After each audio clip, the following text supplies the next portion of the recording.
Hello, everybody. Welcome aboard to the special rebroadcast of our Week 3 football pick show and the U.S. Open 2020 recap show.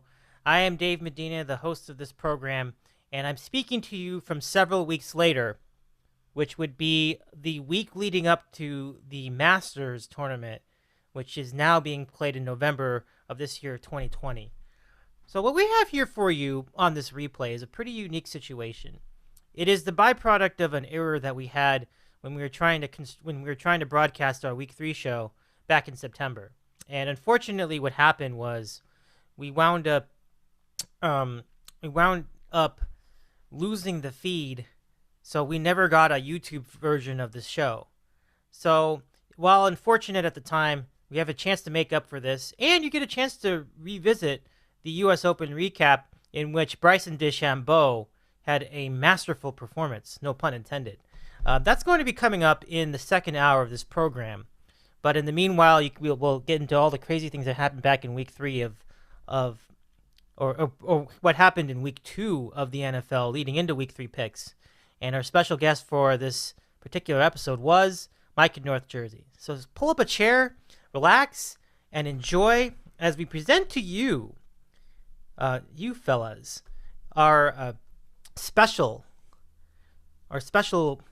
Week 3 football pick show to go with the 2020 U.S. Open recap show. Tune in, enjoy. If you have any comments for us, you can reach us on Twitter at YouTube. I mean, and YouTube too, but you can reach us on Twitter at DITCOW. So we now present to you our Week 3 show and the U.S. Open recap show.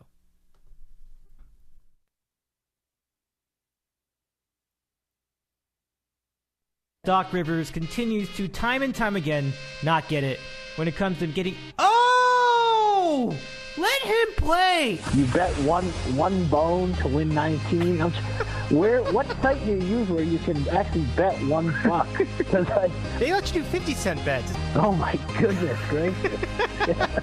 Yeah, literally, like he dropped Superman down like the drain, comes out, like, God damn it, Superman. I don't know, honey. I don't know where he got that from. From Los Angeles, this is Dave in the City. Part of the DITCOW Sports Network. Now, here's Dave Medina. Good evening, sports fans, and a pleasure to have you here for the big football show. Good to have you. Football and golf show tonight, actually. Good to have you with us from the Dave in the City studios in sunny Southern California. We hope you're doing all right out there and staying safe and staying healthy as you always are. A lot to talk about tonight, obviously. There is an enormous Week 2 in the queue. It was quite a week, and we'll get into all the scenarios with that in just a moment. And then we'll update you on what's happening on the football picks program to start. And then we're going to get you into the U.S. Open golf recap, in which Bryson DeChambeau had a dominant performance and really did the unthinkable, missing most of the fairways and still winning a major. It's quite wild. So come and enjoy this with us as we get into all the scenarios. Truly a sight to behold. You couldn't even believe it when it happened in Arlington on Sunday. The Dallas Cowboys down like 29-10, coming back and not only making a game of it but winning. Crazy stuff. More crazy stuff in Seattle as the Seahawks and the Patriots had a real thriller of a game. And you had a little bit of a showdown over in Las Vegas too with the Raiders. So all that encapsulates a pretty good week in the NFL, and people just trudging on over here over in college football as well. So with that in mind, we've got our picks, and we'll tell you what's on the table. Let's hit it.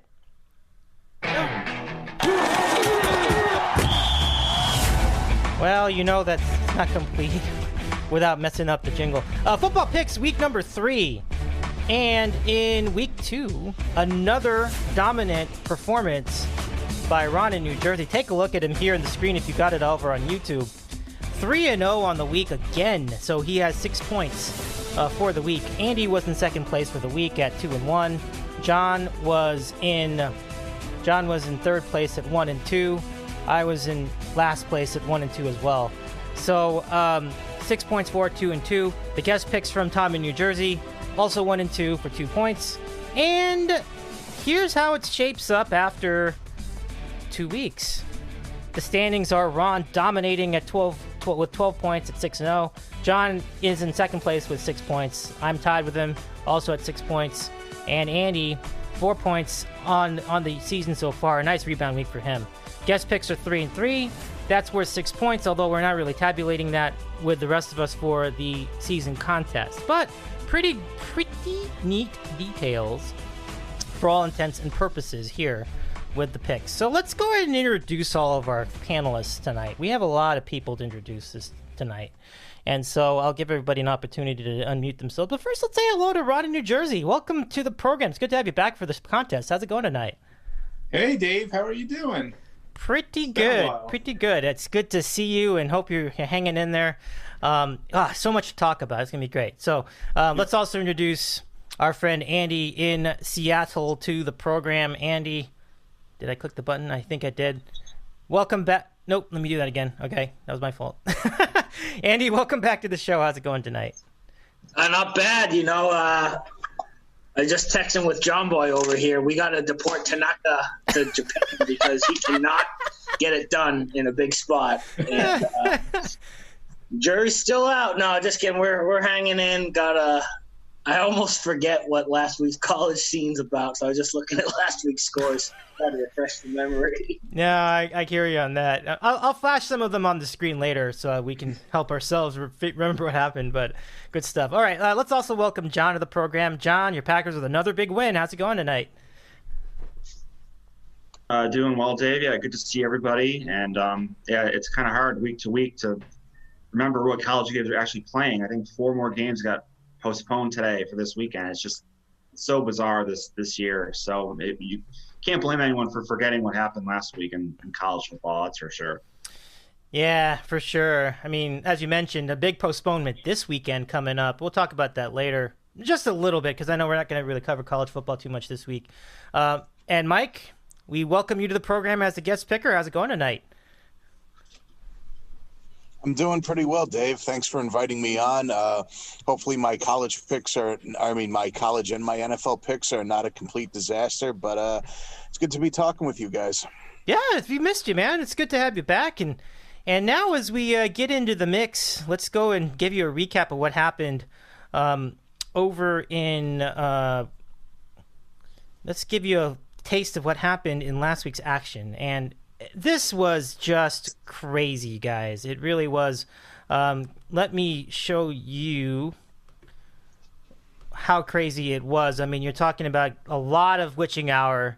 And we always look forward to the witching hour every time, but this was legit. This was like epic witching hour. I mean, you had some serious comebacks. I thought that Carolina had a chance to come back too. They were very close, but they just came up a buck short.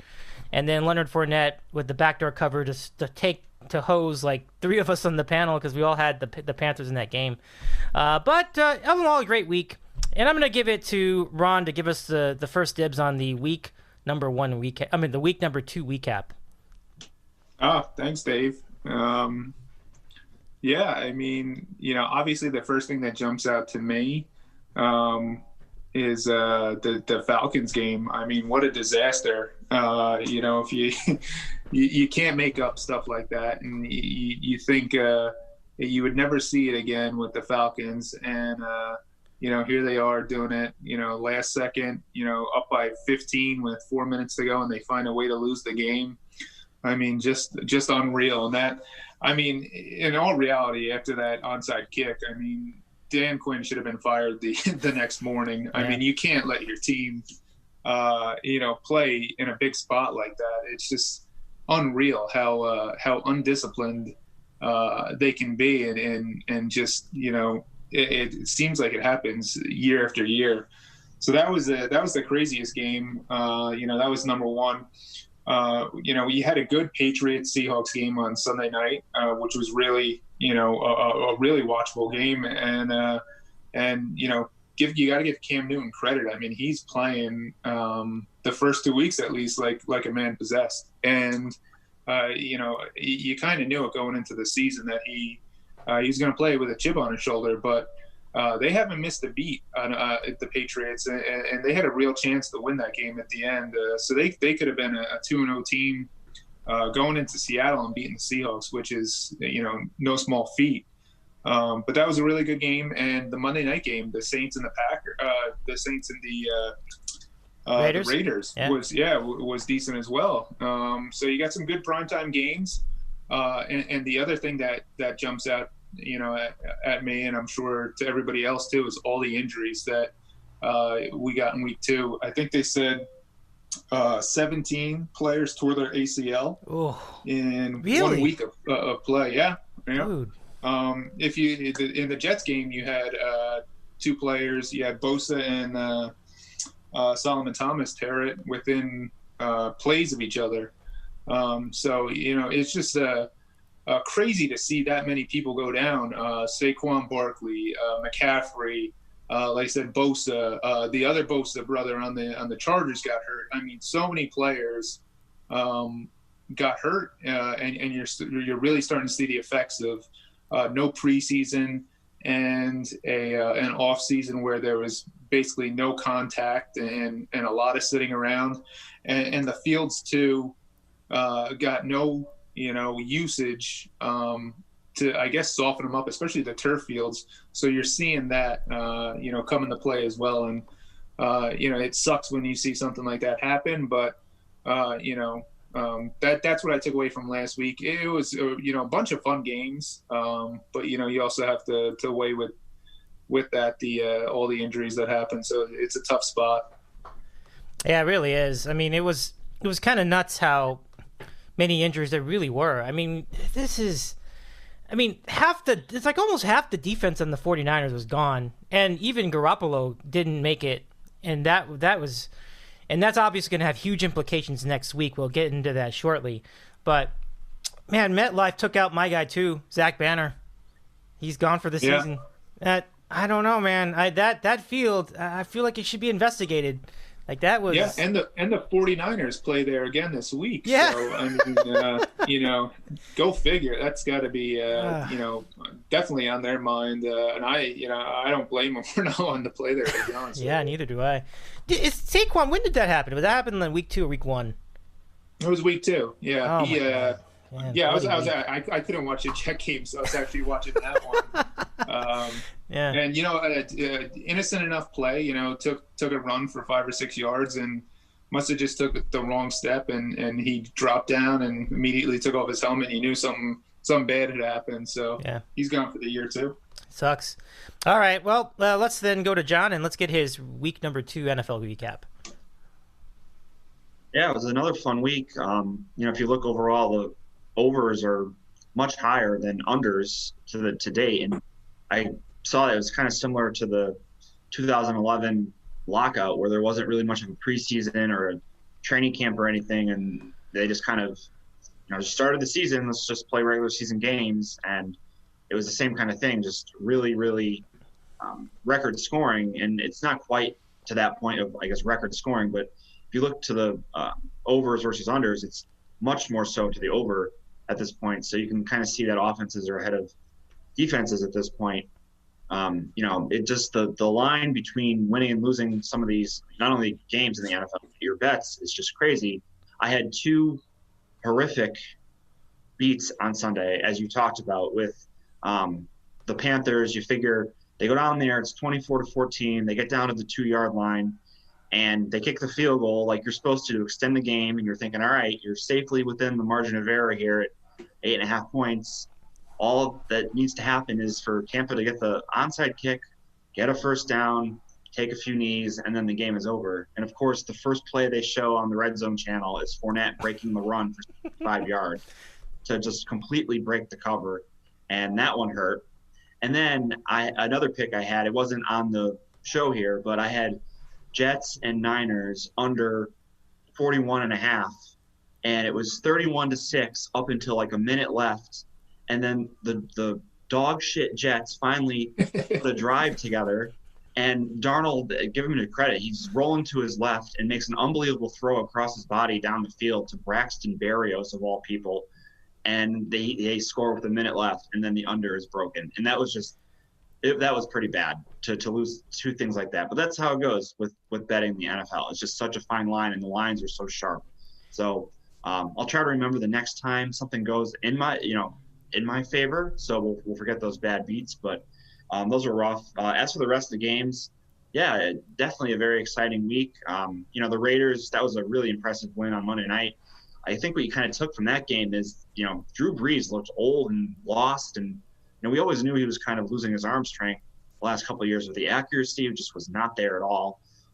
Losing Michael Thomas was just a huge piece to their offense. You just really can't dink and dunk your way down the field with the other guys that they got, and the Raiders definitely exposed them. So that was a great win for Vegas. The Ravens keep on rolling. That was a bad pick on my part. I went with Houston off the show, and that was pretty rough. The Ravens are a legit team. I had the Eagles. The Rams just destroyed them. There's just something clearly wrong with that Eagles team. Carson Wentz has some of the worst numbers of any quarterback in the NFL right now. So they have to turn something around quickly, or else the season will be gone very fast for them. And then the Chiefs and Chargers game, that was really exciting.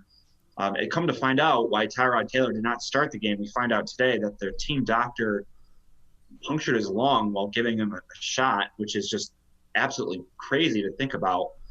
And that's why he didn't start. And Justin Herbert got his first start and played really well. I mean, the Chargers really should have won that game. I agree with Romo when he said on the broadcast that the Chargers should have gone for it on fourth down. I mean, you got one chance there. If you kick the ball back to Mahomes, you're going to go down and get a field goal anyway. I mean, it's 4th and 1. You've been running the ball pretty well. And, of course, the Chargers coach punted, and, obviously Mahomes went down there, and the Chiefs kicker made almost a 60-yarder.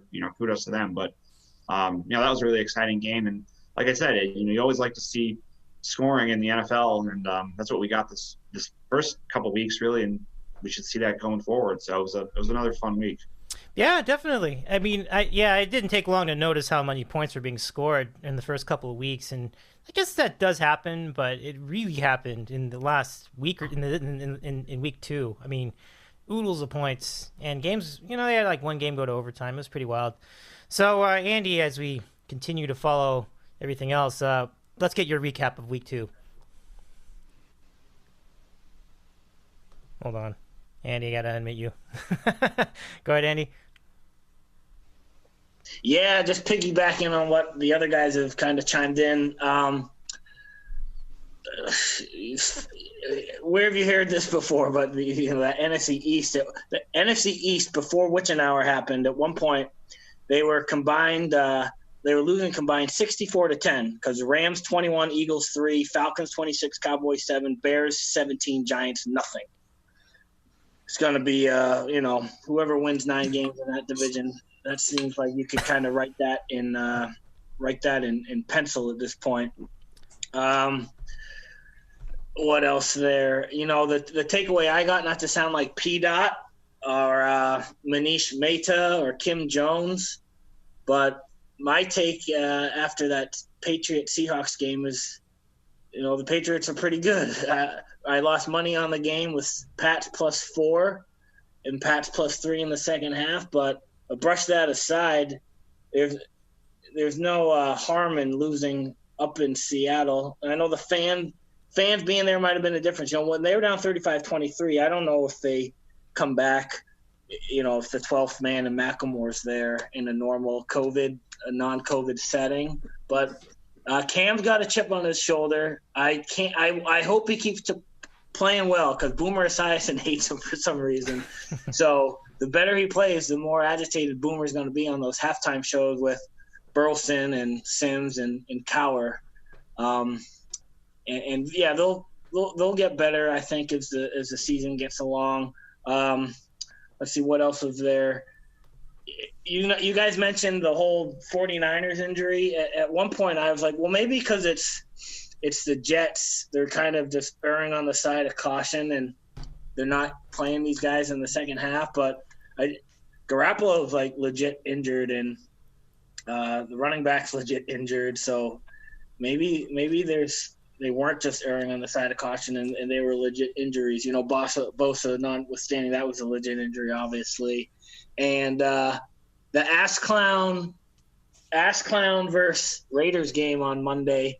I mean, that's just textbook ass clown. The whole culture, you know, whether it's Peyton wasting a timeout on a stupid challenge that I could see from my little living room and my little TV.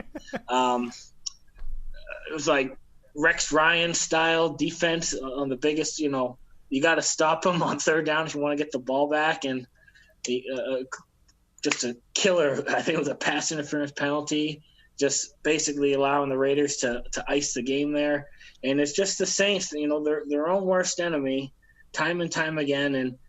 And now they got a really big game against the Packers next week. So it's a big game for them moving forward. You guys mentioned a lot of high-scoring games. You know, who would have thought, you know, Buffalo, Miami be 31-28, or Titans, Jaguars 33-30. So, yeah, a lot of overs are hitting if you're into that type of thing. And, Cardwell Tight showing up in SoFi Stadium with Anthony Lynn. I mean, it's the way I saw that when they were punting on fourth down, you're just delaying the inevitable. And it's like, compared to a real life situation, if you change your bill on, like, if you add HBO on DirecTV, it's like, all right, like, you got to pay that extra, like, prorated, like, $9 now, or like, I'll just wait till the next billing cycle. Like, you're still paying that. Whether you pay the $9 today or next month, you're still paying it. And that's just what the Chargers were doing there. Like, you punt now, like, you might not lose on the punt, but in about 10 minutes time, you're going to be losing the game. So that's just a very cowardly move, I think, you're not going to beat the Chiefs playing that type of style, and they didn't. So, the whole Tyrod Taylor, Herbert thing, that's interesting because, they have no choice to go forward with Taylor, I think, just because of the whole, you know, weird doctor, you know, puncturing poor Tyrod Taylor's lung. You don't read about that every day. So a very pretty exciting week 2. Just a lot of entertaining clown cars that you couldn't really avert your eyes away from. In the beginning of the afternoon, I thought there were going to be a lot of blowouts. And then by the second half, things got a lot closer. There was just a lot going on. You know, paying attention to the golf and the NFL, and you're getting high. It's like you might as well not be paying attention to any of these games because there's just too much going on. It was a fun Sunday. I will tell you, it was action-packed from 9 a.m. all the way, because the Lakers were in there too in the end of the night, all the way to like 9 p.m. It was just pure unstopped sports for a long time. So we last go to Mike in North Jersey, and Mike joining us tonight. Let's get your recap of anything you wanted to add as far as week 2 in the NFL. Sure. Well, it's mostly all been covered, so I'll just add a couple points. It's definitely been fun to watch the Cam Newton era Patriots with Bill Belichick and company running the show there, and really utilizing Newton and all his unique physical assets to their maximum potential at this point. Now, this is such typical Patriots that, of course, they lose Tom Brady. Now he's 43. He's 43 years old. So was it really worth hanging on to him? Well, that's a discussion for a different date. But then Cam Newton, who won the MVP 2 years ago, gets released. He's available. No one picks him up, and of course he falls right into the Patriots' lap. And so far, we've seen them utilize this offense that really takes advantage of his strong arm and his ability to be a power runner at times. And he's got 4 rushing touchdowns through the first 2 games. Now, I'm not sure what the record is for rushing touchdowns by a quarterback in a season. I think Cam Newton has it. Was it like 11 or 12 or something like that? But if he stays healthy, he's going to smash it this year with the way they're utilizing that offense. So that's been fun to watch. And it's a little bit of a I know we saw this in the year that Brady got hurt, where Belichick took Matt Castle, and granted they didn't make the playoffs, but they went 10-6. So it shows, of course, Belichick needed Brady to be as successful as he was, because Brady's an all-time talent. But now that he doesn't have him, we're kind of seeing that, okay, you give him some different pieces, he can change it around, and he knows how to utilize people. So that's been interesting to watch. This was touched on too. There is definitely something wrong with the Eagles, and I'll get more into that when I go into my picks. What else? Drew Brees. Yeah, I agree with John. Definitely looks old. The arm strength seems shot. The accuracy is going. And we see this sometimes. We saw it with Peyton Manning. Sometimes they just go off a cliff all at once. And it's not going to be one of my picks, but I definitely consider taking the Packers against the Saints in the Superdome this week. And now I'll get to the Giants because they are just a complete disaster. And if they fire Gettleman, I will gladly volunteer my time to drive him to the airport and let him fly away to wherever it is that he resides, because this guy is just a disaster. And the offensive line's a joke. The team is just, they look so far away from being close to anything resembling competitive. And now you have Saquon Barkley done for the year. And when you look at Saquon Barkley's skill set and what makes him extremely talented, I don't think he's really ever going to be the same after this knee injury. The way things have worked out with where the Giants are going to be and where they need to go, the way it's going to end up, is that even if this hadn't happened to Saquon Barkley, by the time the Giants could possibly build back up, which will not happen with Gettleman because he doesn't know what the hell he's doing, that Barkley would probably be past it a little bit. But this will only hasten, if there's any good that will come out of this, it's only that it will hasten the demise of Gettleman. And the Giants as a franchise have just really fallen on such bad times. And, it goes above Gettleman. It goes to Mara. And ever since Mr. Mara, as Mike Francesa liked to call him, ever since he has not just been able to run back to hiring someone that was affiliated in some way with the Bill Parcells era Giants, it's like he doesn't know what he's doing. So now that he doesn't have that safety net of knowing, well, if I just take someone who was affiliated with Parcells, he's going to be good, he doesn't know what he's doing. So really just a mess of a franchise right now. And as for that Chargers doctor that punctured Tyrod Taylor's lung, he would always have a job with the Mets, but it seems like the Wilpons are going to be selling the team. So unfortunately, that door is probably closed to him if, in fact, he gets fired, which he should be. Yeah, well said. And it's, what's funny is that during all of that, Mike, there was a Met game against Atlanta, and Atlanta really pounded them in the ninth inning. And during that game, there was a plume of smoke behind right field. There was a tire fire behind the building at Citi Field, and I'm like, oh my gosh, that is perfectly fitting for the Mets season this year. It was just that kind of a season for them. So with that in mind, let's get back to football for a second. And I'm ready to do some picks. Let's go to the picks now for week number 3 in the NFL. We're going to do this a little differently, though, because we're not doing the college football segment tonight. So let's do all the picks. So we have 3 picks normally. We will do 2 NFL and 1 college. We'll do all 3 of them in one sitting. So we'll begin by giving the segment to our friend Ron in New Jersey. And Ron, just make sure that you are unmuted. And when you are ready, I'm ready for for your picks. You got it? Okay, great. Let's go ahead and get your picks. Let me start by saying thank God that you're skipping the college football this week, because I'll be honest with you, I have not watched an entire game so far this season. It doesn't doesn't have any juice when you're having the University of Miami, who if this was a normal year, they would be a fringe top 25 team. When they're in the ABC, Saturday night game 2 weeks in a row, I mean, it's a fraud season. Let's just call it what it is. It's weird. It's we're all gonna bet on the games. We're gonna watch it as more teams get involved. But right now, it's bad games and uninteresting teams. So thank God that you skipped that, because I really didn't have anything to talk about. Yeah, me neither, honestly.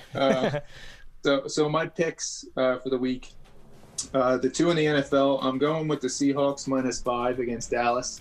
I mean, if you watch that entire Dallas-Atlanta game, and John knows better than anybody else. I mean, Mike McCarthy was killing the Cowboys late in the game with some of his clock management.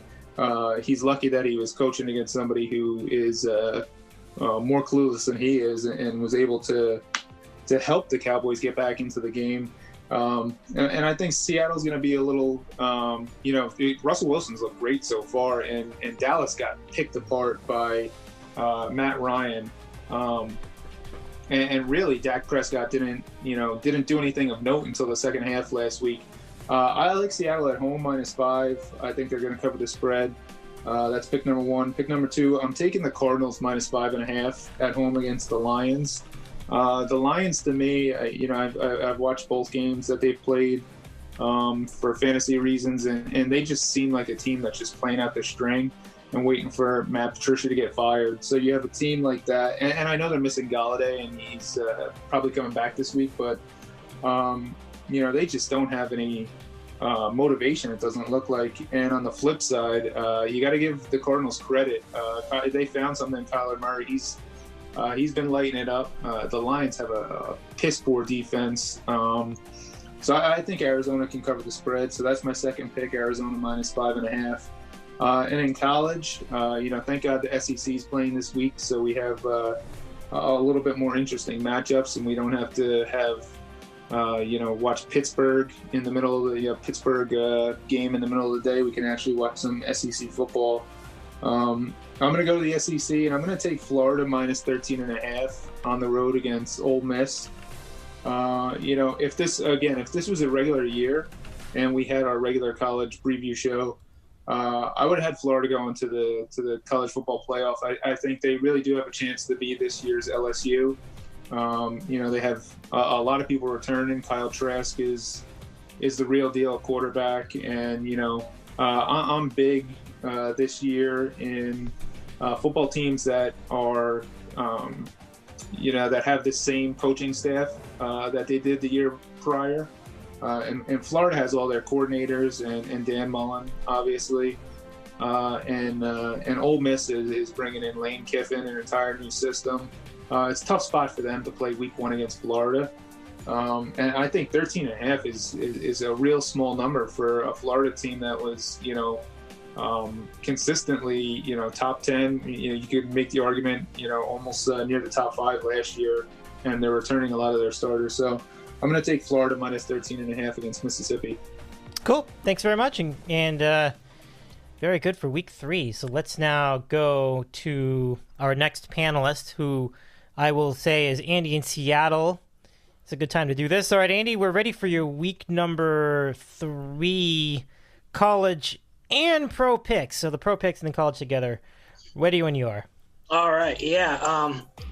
Last week's college, I just remembered I actually bet on it too. Like, you ever seen Navy come back from 24 points? I mean, they're not built to come back from 14 points, let alone 24. And for them to come back against Tulane was kind of funny. And then I guess Wake Forest and North Carolina State, that game was 45-42. Had no idea. And then Oklahoma State and Tulsa. That's also what I remember. I had Tulsa getting a few points, and Oklahoma State didn't score a touchdown until like halfway through the third quarter.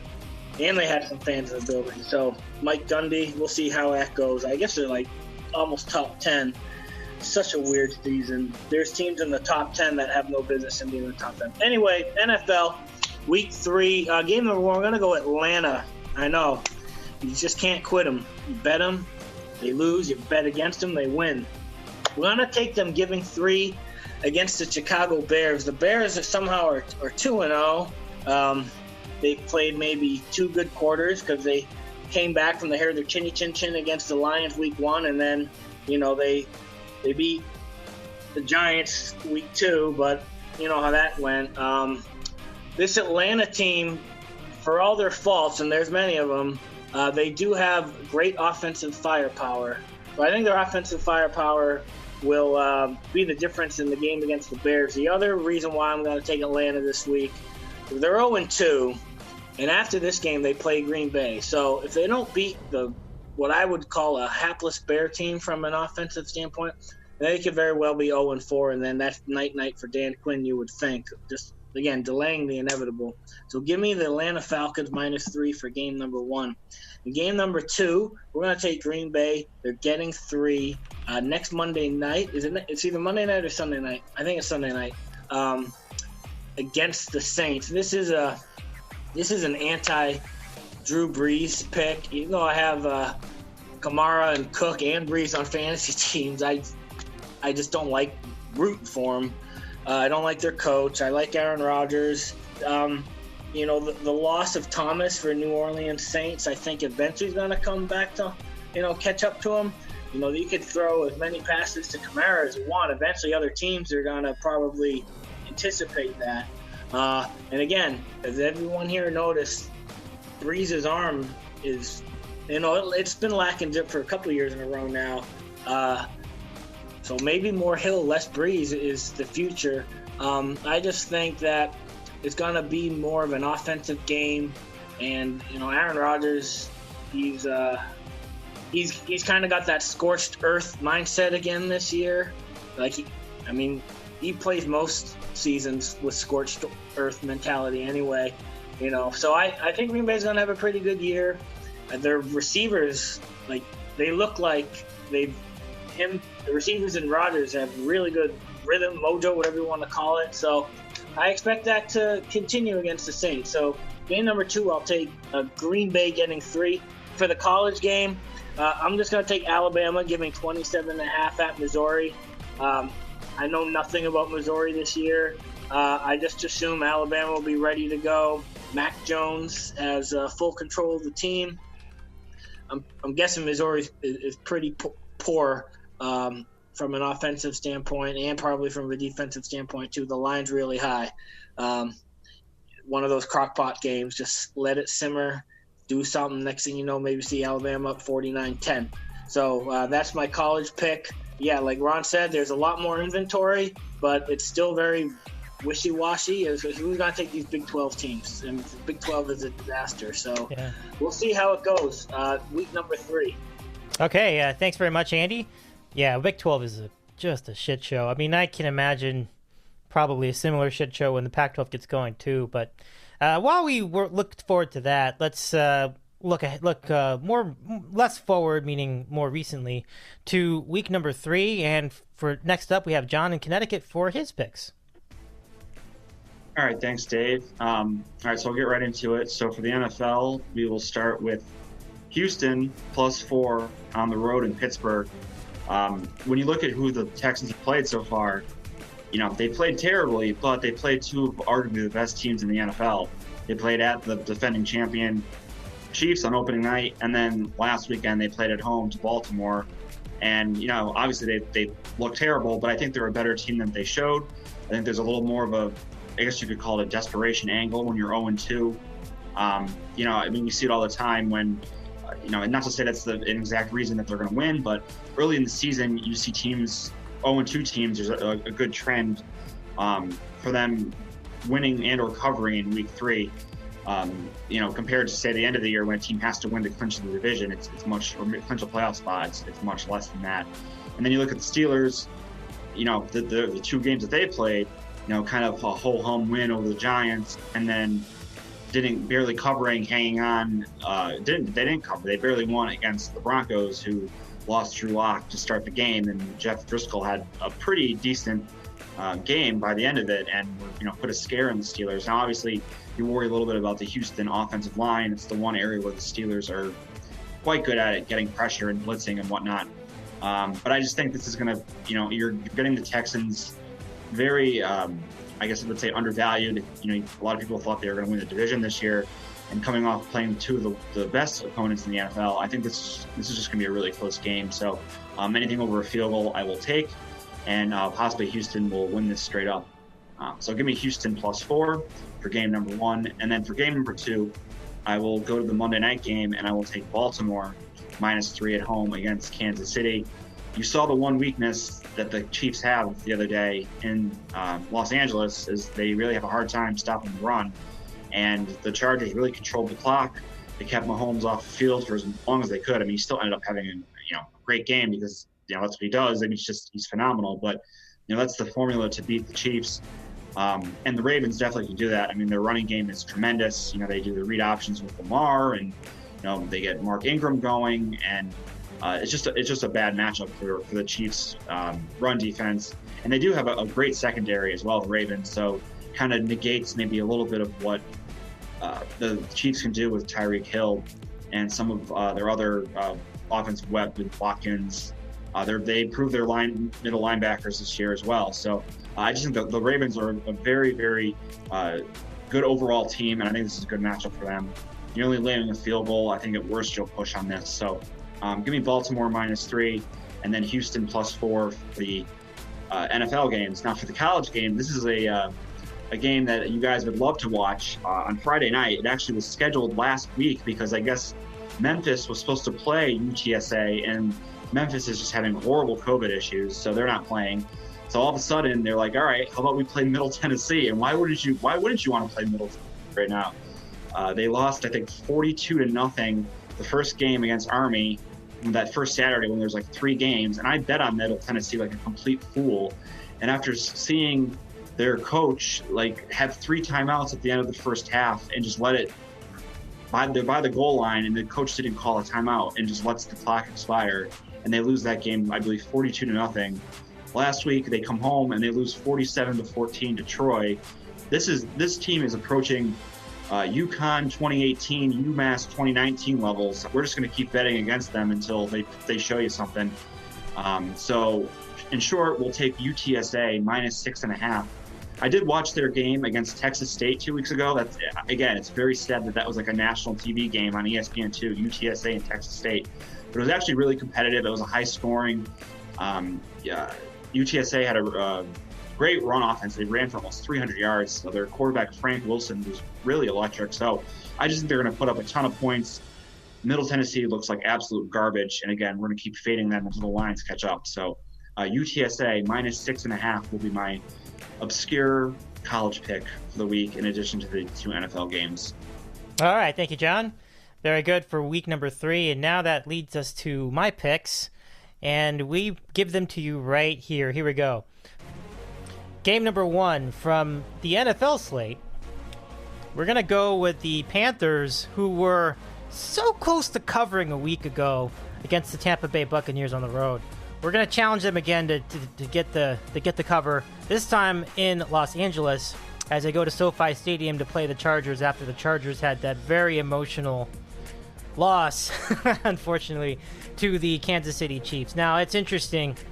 I was going to be on this no matter who was playing on the Chargers behind center, but the endorsement for Tyrod Taylor, and I think you guys covered that very well, is only going to make that easier for me to decide. I think the Panthers will be tough. But here's the thing that's really tough about that game, and this is why it's not going to be a lock. Christian McCaffrey is one of the injuries that Ron was talking about. He's out for 6 weeks at least. That is a big blow because they don't really have that explosive an offense otherwise. Teddy Bridgewater is certainly a very solid quarterback, not too bad. He doesn't make too many mistakes, but that they are going to really need some help. They're going to call on, I think it was Mike Evans. No, who was it? It was, but they're going to definitely call somebody up and have him go for the game. It was somebody that I wanted to get in fantasy football too. I was trying to, let me see if I can get the name. But anyway, whoever it was, he's going to play. Mike Davis. There you go. Yeah, Mike Davis is the guy that's going to step up. And I think this will be a good game. It might be a little higher score than you expect, but I think the Chargers, as they typically do, will have a game that's close and tight and in the balance and Cardwell at the very end. So the Panthers should be in line to at least be in the mix. Game number 1. Game number 2, we are going to go head-to-head with John. I'm taking the Chiefs, getting the 3 at the Ravens. This is not going to be an easy game, certainly, for Kansas City. And but they've shown a lot of interesting facets. A lot of the strengths that they had last year are still in place this year. They can run the ball well. They have tremendous passing game. They can go outside to Tyreek Hill. They can go inside to Travis Kelce. So everybody's still firing all cylinders. It almost seems like it just completely carried over from 2019. Pretty good stuff. Now, this Ravens defense, though, pretty tough. So I feel like this is going to be a 3-point game. And for that exact reason, I'm taking the Chiefs to cover, because I feel like it'll be decided by a field goal at the end. It could be the field goal of Butker. It could be the field goal of Tucker. This is going to be a good game. I mean, I think Monday night gets another winner. It's going to be fun. So, Chiefs +3 for game number 2. Game number 3. We are going to do something we've never done in the history of the show. We are going to ride the Charles Barkley mush. Chuck picked Kentucky +7.5 for all intents and purposes in the Monday Night Megacast. Ron, did you see that? Did you see his call? He said that Kentucky doesn't play basketball, so. I did, yeah. I thought that was actually a great broadcast that they had. Really entertaining. Yeah. From start to finish. Yeah, I enjoyed it too, definitely. I mean, him and Peyton on the same broadcast was really fun. Yeah. Yep. But he was just all over Auburn. He thinks you're going to kick Kentucky's ass. I disagree. I think it's going to be the reason I disagree is because these are some slow teams. I think that you don't have great offense on either side, so there aren't going to be that many points. So I'm going to go with Kentucky getting the points, and the Charles Mush, I think, will continue. So the guarantee on my end will be Kentucky. And that's going to be your slate. Kentucky +7.5, Chiefs +3, and Panthers +6.5. Week number 3 in the contest. Okay, so now to our guest picker. That's Mike in North Jersey. And Mike, we are ready for your picks. Well, for my first pick, I'm going to go full Paul Dottino here, and I'm going to take the Giants +4 against the San Francisco 49ers. You know why? Because Daniel Jones is amazing, and the Giants have 9 starting corners, so I don't know who the hell could possibly beat them. But no, in all seriousness, look, the 49ers are without Garoppolo. They're without Mostert. Bosa is now out for the season. I know that Nick Mullins wasn't terrible in the 8 games he started a couple years ago, but let's be honest, all in all, the quarterback play in this league after you get past like the first 20 or 25 is terrible. And when you bring in a backup quarterback, with the exception of a couple of them, like with Bridgewater last year with the Saints, the way that a team has to adjust with their game plan and just holding back their offense changes everything.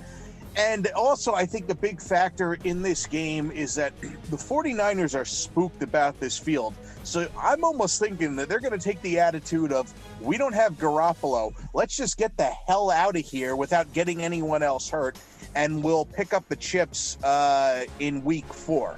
So I think Daniel Jones is somewhat better than what he's shown so far this year. He did have a pretty good season last year, minus the turnovers.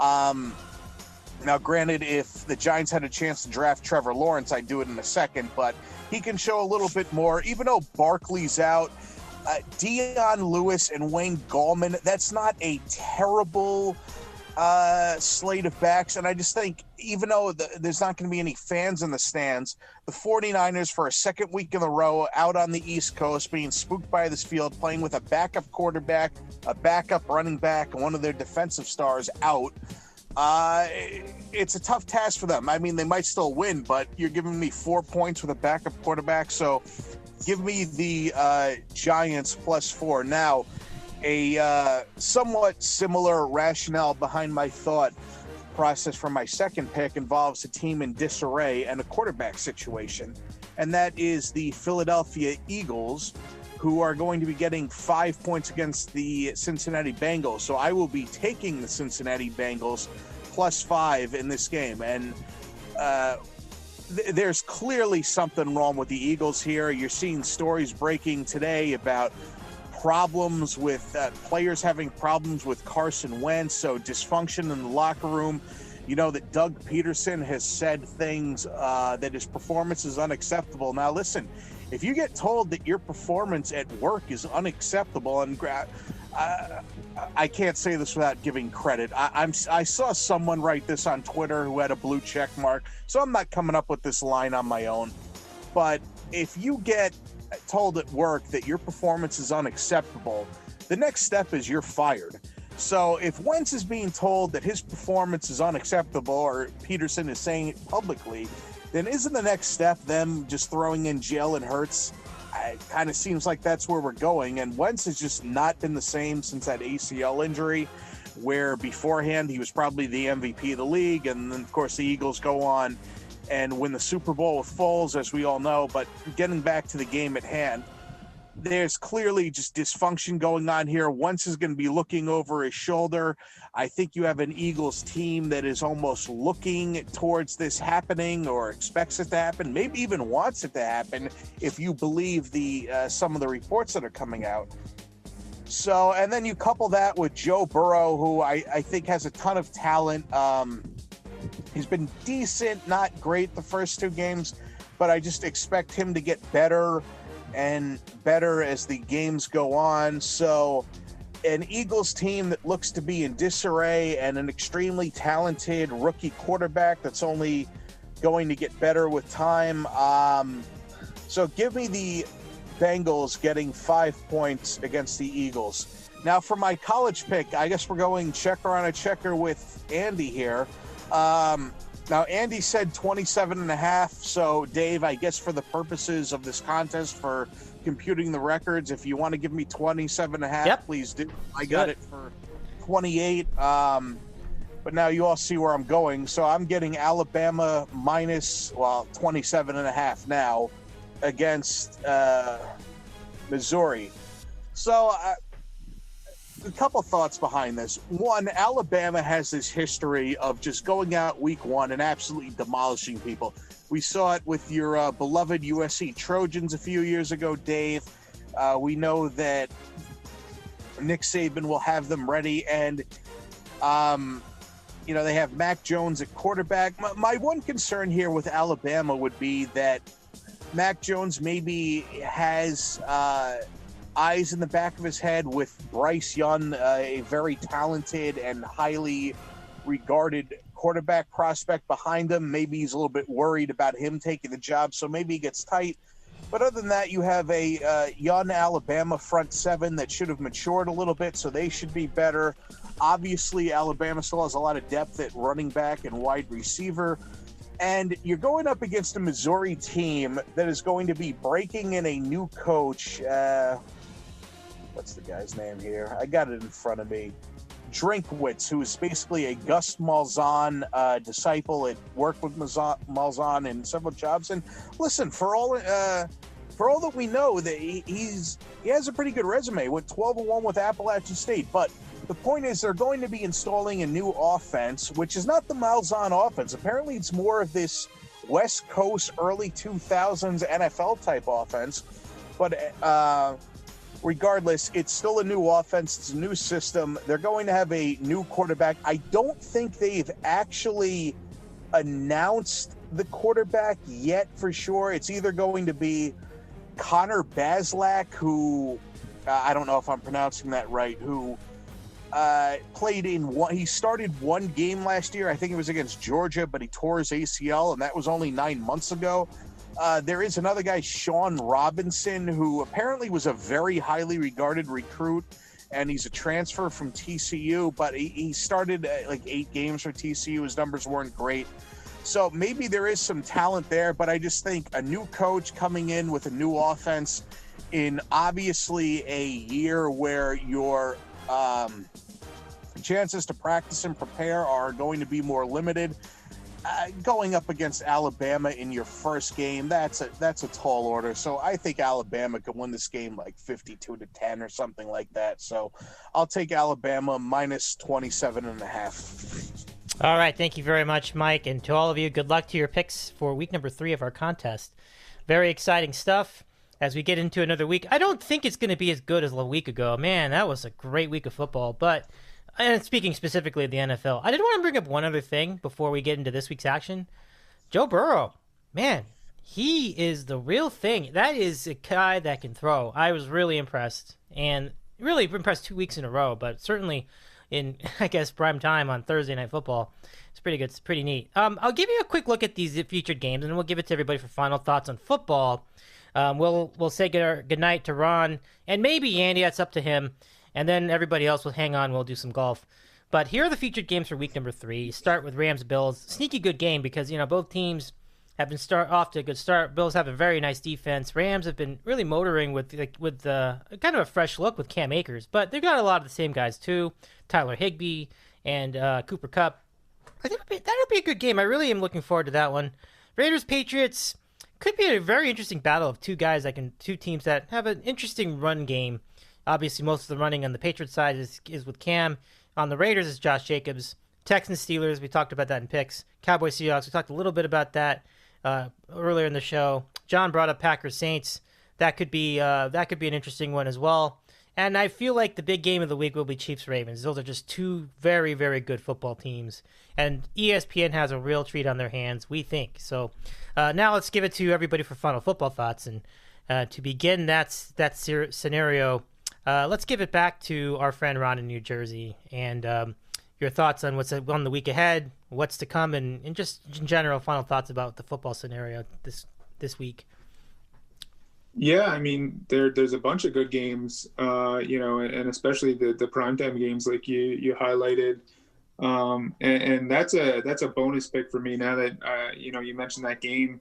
I like the Patriots to cover against the Raiders. I think it's a classic letdown game for the Raiders. They're going to be traveling across the country, coming off of a high of winning Monday night against a Saints team that didn't have Michael Thomas, and it showed how badly he was missed. And Kamara ran all over them. So you're bringing them to Foxborough with a power running team behind Cam Newton. I really think the Patriots can control the game script and cover that spread. I had that on my radar and forgot about it, but that's that's one that I'll definitely play on the sports book this weekend. But yeah, a lot of good games, and I'm excited to see the SEC playing this week. At least it gives you some diversity in the selections, because like Andy said, I mean the Big 12 is garbage, hot garbage, and it seems like we're 3 weeks into the college season. We're on week 4 now, and it seems like I've seen Clemson and Miami play like 15 times. That's just the way it seems, and none of the games are interesting. So hopefully we'll get a better selection this week, and we'll get the ball rolling as the quote unquote season moves along. Yeah, such as it is, right? So let's go to Andy for final football thoughts, and I invite you to stay on if you want, and that's all yours, Andy. Yeah, thanks. Just to piggyback on that Patriots game, I think it's like -6 and -6.5. So, Patriot fans, Patriot haters, just gamblers will probably use the Patriots in some sort of money line, parlay, or teaser. So hopefully they don't screw it up for everybody. I expect Belichick to have some sort of game plan where they can kind of keep Darrell Waller in check. I mean, he's a great tight end, but Belichick might have some sort of scheme. I'm never ever warm up to Derek Carr. He's just don't like Derek Carr, but the Raiders, I like rooting. They're a fun team to watch. I mean, Josh Jacobs has a chance to be one of the really good running backs in the league. For how long, who knows? The shelf life for these of these running backs are so short. The window these days. But yeah, that should be an entertaining game. Bills Rams. That's probably like an NFL purist kind of game. You don't expect a ton of offense between those teams, but you never know, because both the Bills put up 31 last Sunday. They threw they should have covered that game, but they didn't. But they threw the ball with like 3 minutes left in the game, and then Fitzmagic had a backdoor. But that's gambling. But that should be entertaining. Seahawks Dallas. That's the Joe Buck Troy Aikman game. Be curious to see when Ezekiel does the feed me gesture, but and see how long Russell Wilson keeps up. I mean, this Brian Schottenheimer, I don't know what's gotten into him, but he is pass first, throw later, or pass first, run later at this point. So yeah, there's some good games. I guess my one little college thought is we don't have Pac-12 after dark, but there is one late night snack for people to chase, and that's BYU Troy. BYU is giving 14 at the moment, so we might have to keep an eye on that. But I'll stick for the golf too. I'll stick Okay. around. Cool beans. Thanks, Andy. And now on to John for final football thoughts. Yeah, it should be another fun week. I think there should be a prop on all Cowboys games on when is the first fuck up from Mike McCarthy on what's the over under on the time in the game, whether it be the first quarter, second quarter, third quarter, fourth quarter, whatever. I would like to bet on that. But yeah, that should be a good game. Like, Carroll's been known for some brain farts too with some of his decisions. So I think maybe the first guy that blinks in that game, it could be a disaster. So that should be pretty close. I think the spread is 5 on that. I think Ron had that as one of his picks. I don't know. That's a tough one. But yeah, that should be a very exciting game. That you guys kind of mentioned the other ones we talked about, the Packers and Saints should be very interesting. I'm hoping, everyone's not too high, I guess, on the Packers, too low on the Saints, that kind of deal. You see a team lose on Monday night, and then the following week, it's just, here's Breeze again in the Superdome. He looks amazing. So hopefully, Green Bay will keep it going with their offense. I mean, LaFleur is just doing an amazing job, especially with the receivers they have. I mean, they've really are really cohesive with their offense right now, and Rodgers is playing great. So hopefully they'll keep it going this weekend. And I talked about the Monday night game. The best thing about Monday Night Football this year is no Booger. Thank the Lord he is gone. However, I saw he's on NFL primetime now, and he's on the ABC like Saturday night, football coverage. So you just still can't get away from him. But at least he's not during the game 3 hours of Monday Night Football. But my one college thought is it's going to be I'm always a sicko. I'm thinking about like how the bowl season is going to work out. Because as of now, I guess, we're assuming that the Pac-12 is going to come back. There's still talks that the Mountain West and MAC possibly might come back for like a 6 or 8 game schedule, whatever it is. You could have like our ultimate dream scenario where there's like a 2-8 team making a bowl game just because of their conference affiliation, which would be pretty interesting. And who the hell knows when they're going to play these games? I mean, they keep extending the season. Like I think I saw the ACC title game is going to be December 19th now. Like when are they going to play these bowl games? You might have bowl games all the way into January. Like who knows? It's going to be crazy. But so like everyone said, it's basically kind of a sham of a season, but it's just very, very interesting to follow college football at the moment, just with all the postponements and, teams can't practice. And, it's just going to be crazy this next month. I mean, I'd be shocked if anyone actually plays 10 games this season, to be honest with you, but it's going to make it interesting for the committee at the end of the year. That's for sure. Yeah, it's going to be wild. All right, let's go to Mike for final football thoughts, and then we segue to golf. Not much to add. With the NFL, with that Ravens-Chiefs game, that seems big enough that you'll even get the if you guys remember that GIF that was so popular on the board with the Yankee fans in the right field with the one guy flipping off. It was during the Texas Rangers playoff game. The one guy caught the ball. He makes the Guido hand signals and flips off Nelson Cruz, I think it was. And then Umer did all the backstories on all the people there. And there was that one guy who was eating popcorn just with this like clueless smile on his face, who looked like he had never watched a sporting event of any kind in his life. Well, even those people are going to be into Ravens Chiefs this week. That's a big game. So I will definitely be into that. I also think Rams Bills kind of intrigues me, with the Rams coming all the way over up to the cold confines of Buffalo. Although I bet Buffalo wishes this game was about a month or 6 weeks later, give them even more of an advantage. But I'll have my eye on that one too. And then, yeah, of course, the SEC is back, so that's good. Just because there had been like a depressingly few or depressingly little amount of games these past. Yes, there we go. That is the one I am referencing. There you go. Okay, so SEC's back. That's good. Obviously we know that conference is full of talent, so we should be able to see some pretty high level football. But who knows? To echo what John said, who knows where this is going?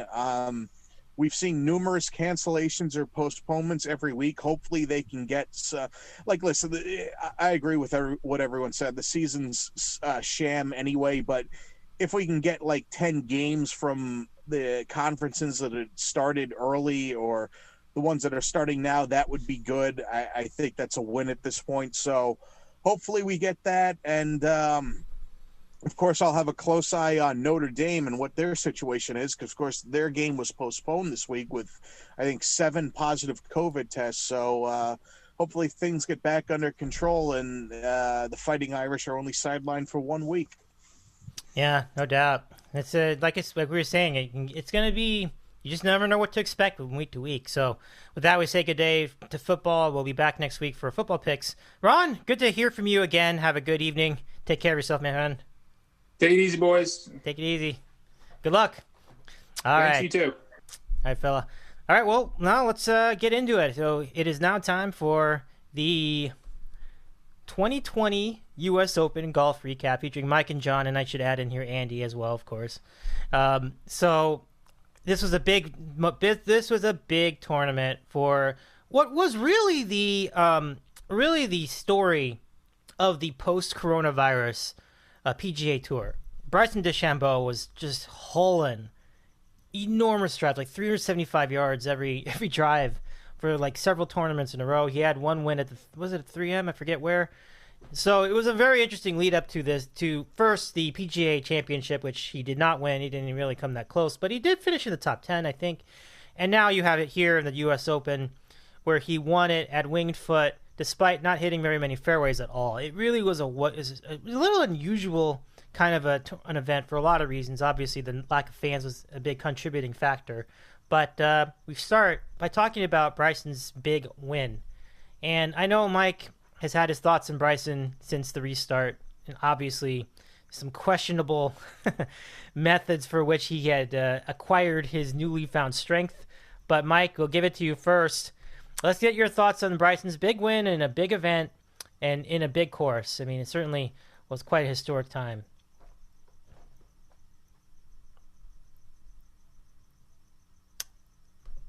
And let's just get Mike to unmute for a second.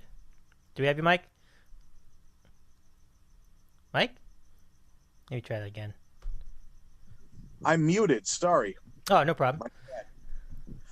Wow. All right. So anyway, before I get into anything that I think he might be doing that might be against the rules or illegal or whatnot, I will give him credit. This was a brilliant performance.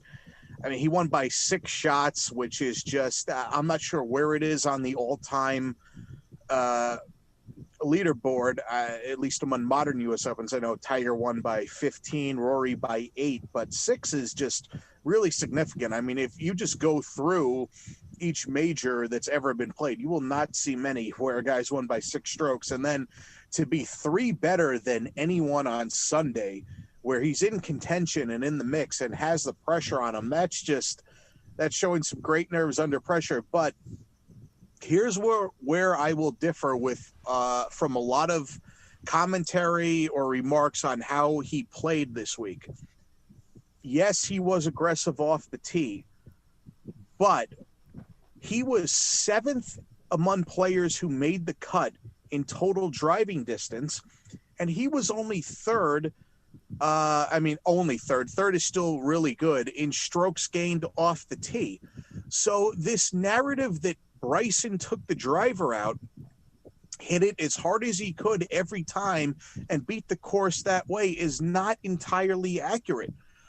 What I perceived him to be doing was launching the ball almost as high as he could, sometimes at or not much lower, but reasonably lower ball speeds than you'll see him when he really cranks it up. Now, you did see him really unleash it as much as he could on a few holes, the 9th in particular on Sunday, where he was basically, I think he left himself, a wedge to get in, made eagle, and then away he went. But his strategy seemed to be more to lay back just a touch with the driver, launch it very high, and as a result, he wouldn't get as much run when he hit the fairway. Now, one of the themes of the course this week was that the fairways were extremely firm and fast, and guys were getting a ton of run when they hit when they managed to land in the fairway. Like, I'll tell you right now, if you look at the leading the leaders in driving distance, Dustin Johnson led, and he averaged 333 yards off the tee, which is just an incredible amount for a 4-day average. On Sunday, he averaged 351 yards off the tee. Average, not longest drive. Average. But anyway, getting back to DeChambeau,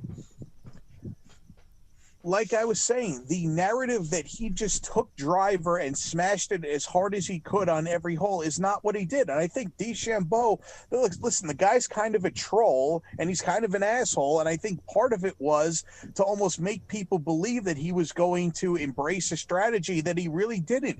He laid back a little bit. He tried to play shots, and yes, he was aggressive, but the thing that you really got to give him credit for is, if you notice, even when he did miss the fairway, even when he missed, was there ever a time that he missed on the wrong side of the hole where he had a poor angle into the green or he was blocked out? No.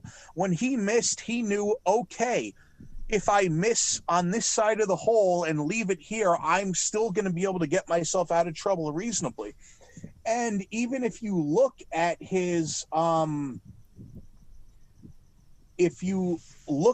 fairways hit, I think he was just about, in fact, I'll pull it up right now. I think he was just about in the midpoint of accuracy. I think he was 23rd in accuracy. Let me pull it up for you guys. 26 out of 61 people who made the cut. So, in fact, he was better than average in terms of hitting the fairway. So it was just an incredible display of ball striking. And the other thing, too, and I'm sure I'll get into this later, is that putting style where he holds his arms as straight as drain pipes and is able to, I mean, technically it's not anchoring, but he has basically the putter shaft going all the way up on the arm, and then he just rocks his shoulders. It really worked very well for him, because the thing about this course is, with those fast greens and those extreme putting surfaces, he didn't have much of a problem handling it.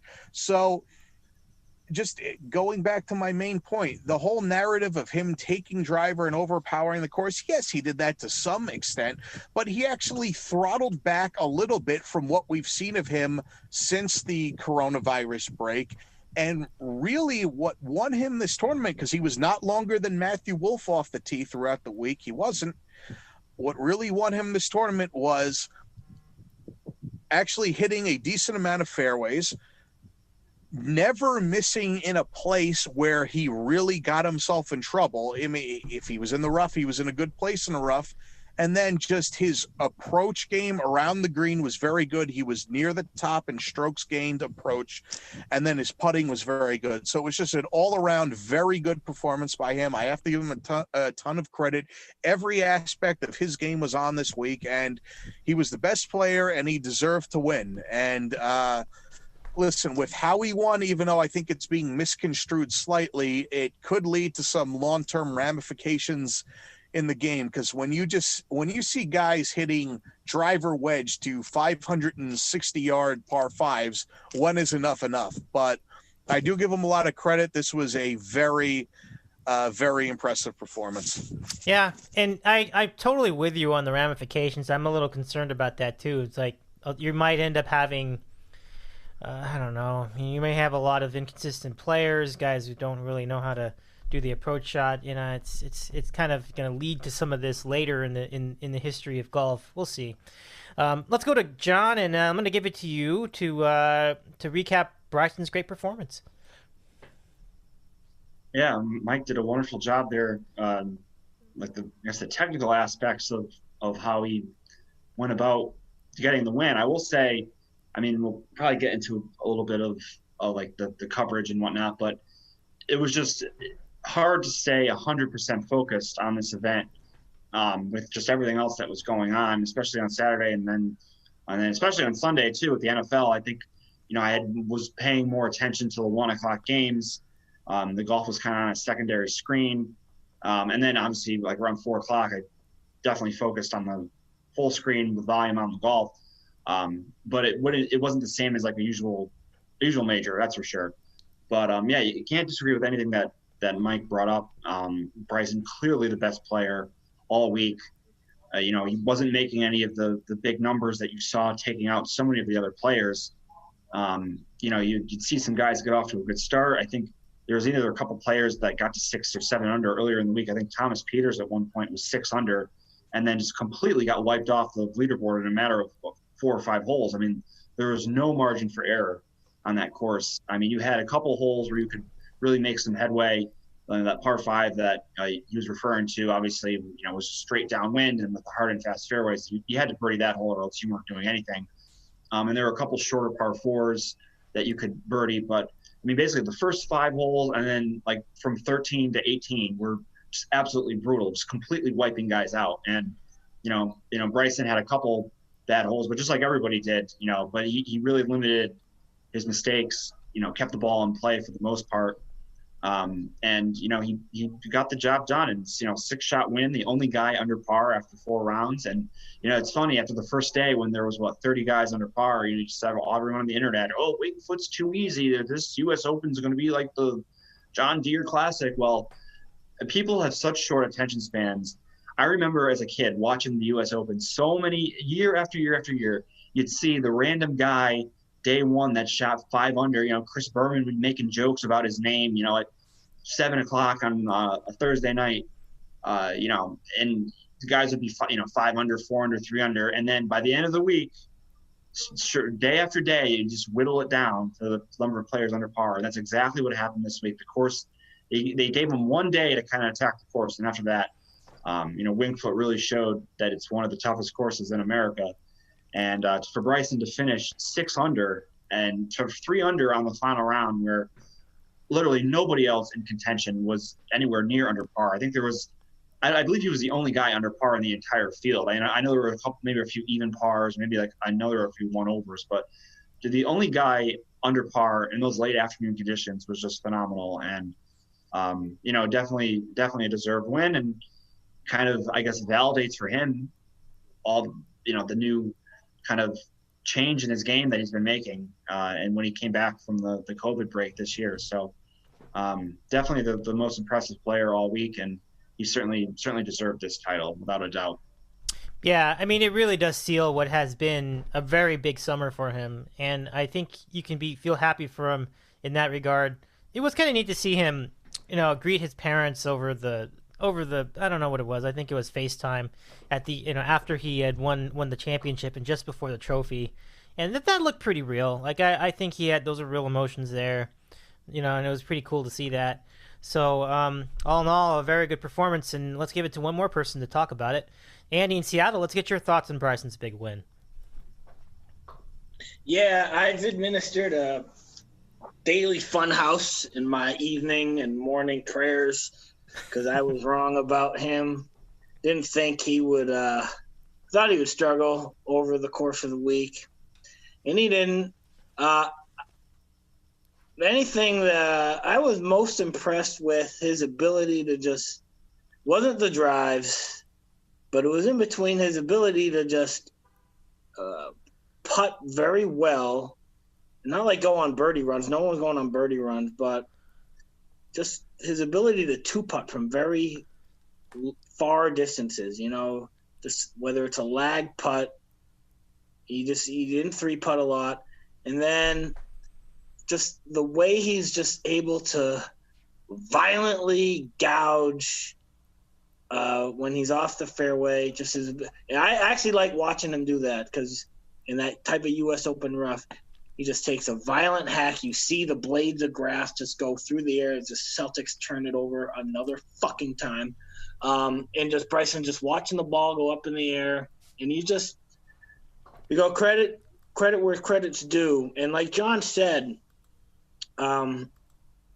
anyone that got, Peters was the first one. He got it to 6 under early Friday morning, and then he collapsed. And then on the weekend, Reed had it to 5 under. And then he cooked his own goose. It was, I think it must have been that 10th hole, the par 3. I think it was 10, might have been 11, but when he putted from one side of the green, like the front side of the green, over the green, and that basically just cooked his goose. And Bryson just kind of held his head high. Thomas got it to 500, and he wilted. Wolf and Bryson, they did mano a mano for as long as they could that Sunday. And, personally, I was rooting for Xander, Schauffele, or Luis stays in. But they could never get it going. I think Luis got it to within 2 or 3 strokes. He was -1, and I think Bryson and Wolf were both like 3 under for like a split second. I don't know. For a split second, I think he got it to within 2. But, the way that course is set up, no one's going on a birdie run. It's not like Augusta where the par 5s, you're either going to get a 3 or an 8. You're not going to have violent swings on a U.S. Open. It's so grueling. It's so gnarly. And the way Bryson, he didn't let the gnarly course get to him. So, yeah, by the end of the round, when those 425 games started, there wasn't a lot of drama from a U.S. Open standpoint. It was just like a coronation just to see how Bryson would tidy it up. And it was a different type of golf. I'd rather watch Bryson do what he does than Zach Johnson plod around a golf course. I will say that. And I guess he wants to add 15 more pounds before Augusta. Really? Yeah. I mean, I don't know how bigger you can get. He looks like LeBron James out there.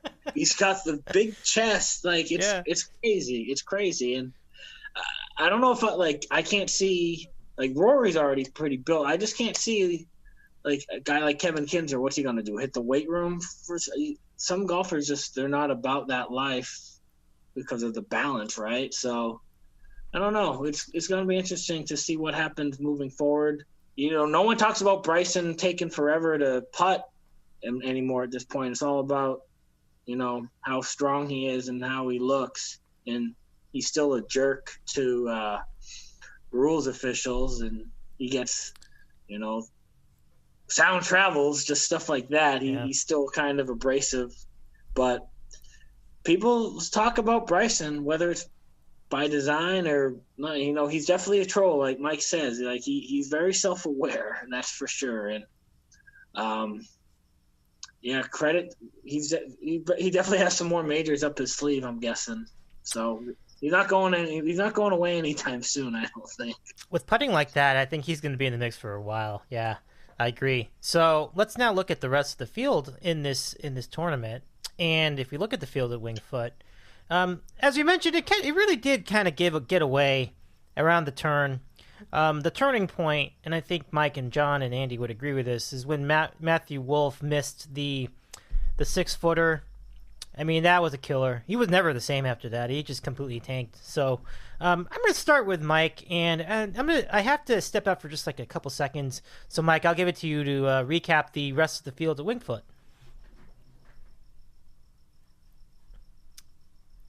Let's see if I can get Mike to unmute himself again. Okay. Yeah, sure. I can take care of that for you for a minute.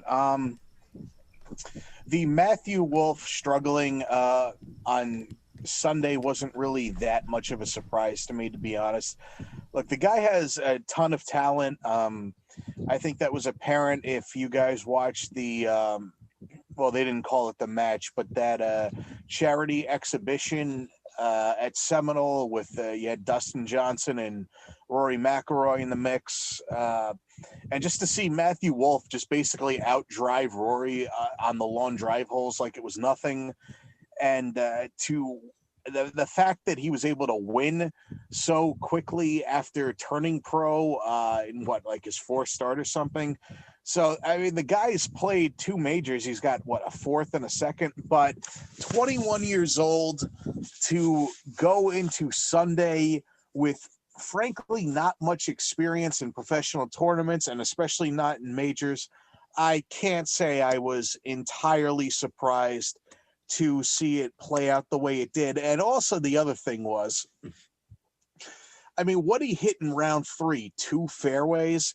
So you almost the thing that is surprising a lot of people is how much success people were able to have out of the rough. But I think to me, it was, I didn't make this bet. I knew I should have made it, but I didn't do it just because I was having a bad week with bets.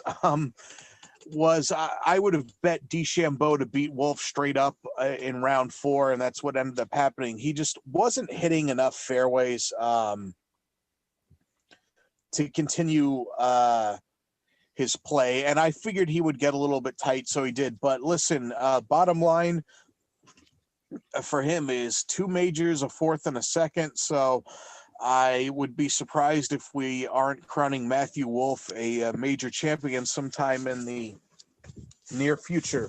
Louis Oosthuizen finished solo third. More of the same from him, really. Of course, he had that big win at the Open Championship at St. Andrews 10 years ago where he lapped the field. Of course, favorable weather conditionings assisting in that, but he still played very well. But I think I know he's completed the career Grand Slam of second places. Well, this time he adds a third. Like Dave mentioned, he was in the mix a little bit around the turn, but DeChambeau started to pull away, and Oosthuizen wasn't really able to keep pace, and he ends up finishing 8 back. So more of the same from what we've seen from Louis over the years since that win, which is a really strong finish, but not quite being in contention. So Harris English 4th, I don't think anyone really expected that. But to go to a more prominent player would be Dustin Johnson, who has to be kicking himself a little bit because he shoots 73 on Thursday, in which the scoring conditions were great, and he just set himself so far back doing that. If he had shot, with the way DeChambeau played, it probably wouldn't have mattered. But if he had just shot a reasonable score that day instead of a very poor one, he would have been right in the mix. So he's able to backdoor himself, frankly. I mean, that is what happened. Backdoor himself into a top 10. So disappointing with how Dustin Johnson had seemed to find some form. Then we'll get into a couple guys who had extremely disappointing rounds, which kind of sunk them. Rory McIlroy opens up with a 67, in which the ball striking was really exquisite. But then, of course, he follows up with a 76, and I've discussed this pretty much every golf podcast we had. There's just something off with Rory mentally. I don't know exactly what caused it, because there wasn't some sort of big collapse in a major where he had a lead or anything, but it just seems he's susceptible to falling apart, and I don't know quite what the answer to that is. So for Rory, 2 very good rounds, 67 and a 68, but of course buttressed by a 76 and a 75, so not good. And then Patrick Reed, sort of a similar story to Matthew Wolff in the sense that he had the lead at the 36-hole mark. We know that he can bring it home in majors before. He's done it before, but just a terrible 77. But I wasn't shocked by a poor score out of him. Maybe a 77. I thought, whoa, I wouldn't have thought it would have been that bad. But he wasn't hitting enough fairways to really keep up what he was doing. So not shocked that he fell back maybe as stunningly quick as he did. I'll give another shout out to Brendan Todd, because granted he finished 23rd, which isn't an amazing finish, but he was in the mix in round 1 and round 2. Didn't have a great weekend, but I just think it's a nice story to see a guy that literally had the full swing yips and was pretty much out of professional golf just be able to come back and be a regular contender on tour now. It's a nice story. So, and of course I will say Ricky Fowler. Now, I saw this matchup where I could bet Victor Hovland versus Fowler because they were in the same group on Thursday. And of course, Ricky Fowler decides, after not having a good year, to come out and shoot a 69 on Thursday, and my bet goes bunk. And of course, Ricky Fowler promptly follows that up with a 77, 72, and a 79. So I would have won a bet between those two each of those other 3 days. Hovland went 71, 71, 70, 75, but Fowler cost me a bet. So the hell with Ricky Fowler. I will say I know Andy's mentioned this a few times on Twitter. it's nice that the media narrative of is he about to take the next step and win a major is finally gone, because that ship has long sailed. Yeah. I think that probably makes the surprise and disappointment segment too, right? So that, gosh, enough of him. I'm going to jump cut this a little bit and really give it to Andy and get your feel from the rest of the field. Oh yeah, I gotta push the button to. There you go. Yeah, Fowler's a clown. Eric in Long Island, he calls dog. He's actually a pretty good caller. He's an Eagles fan, but on Wednesday he was like, "I got a strange feeling about Ricky Fowler. This is his time." And sure enough, Friday, actually, I don't know what he did for the rest of the week, but I actually had a bet. I faded Fowler with the parlay.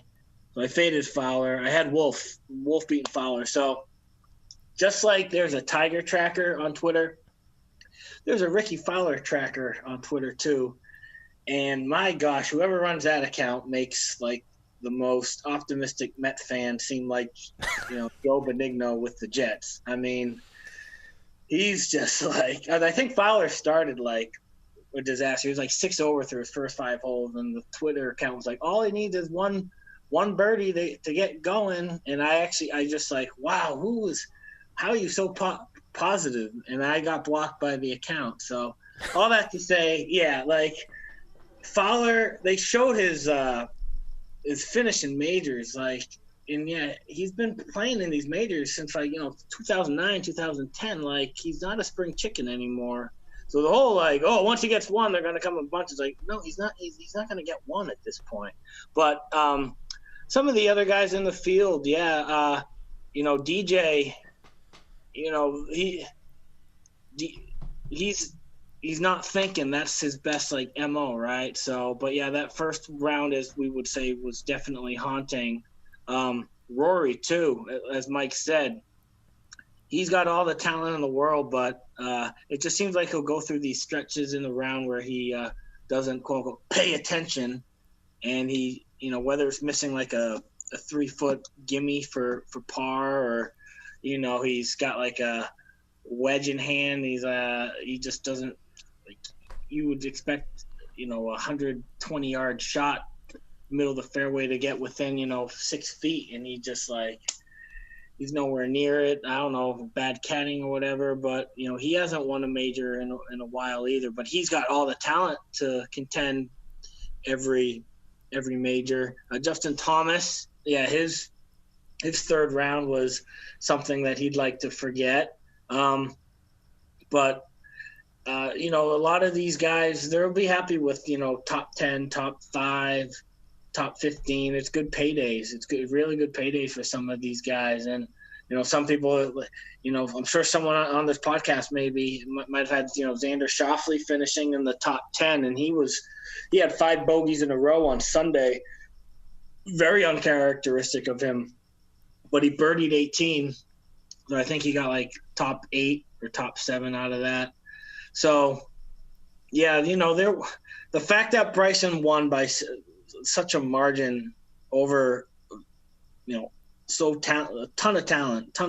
Oh, another surprise. I was surprised at Colin Morikawa. He ended up missing the cut by 1 stroke, but that's largely in part to he had a really bad Thursday, the one round where the conditions were favorable. So it was interesting to see him miss the cut. I think that's only his 3rd or 4th missed cut. So that's all I got, really. Yeah, I mean, that doesn't really take away from what has been a really good year for him, and he also won the PGA. So let's go to John, and let's get your look at other notables from the field, aside from surprises, which we'll do later. Yeah, I will say for once I called it with Tiger Woods missing the cut. I said he had no chance at this course. I put my money where my mouth was at plus 150, and he did not disappoint me on Friday. The best thing was Mike shared the screenshot of the Golf Channel playing through when they had the leaderboard with, it was like minus 3 the lead, like it was -4, -3, and then tied for 43rd, Tiger Woods 3 over, like the 3 players they showed on the playing through leaderboard. And I was just like, are you kidding me? Are they going to be showing that later when he's, +8 for the day?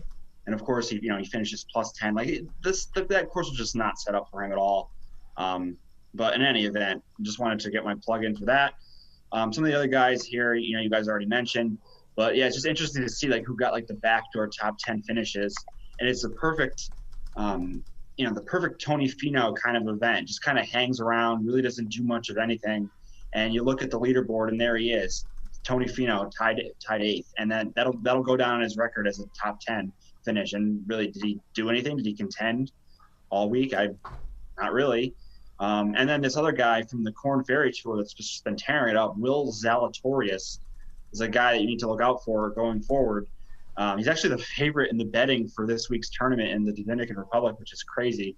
But a very, very solid ball striker. And he finishes top 6. And I don't even think NBC showed a shot of his all weekend, honestly. I don't remember seeing him at all. But great performance out of him. You guys mentioned Oosthuizen and Schauffele.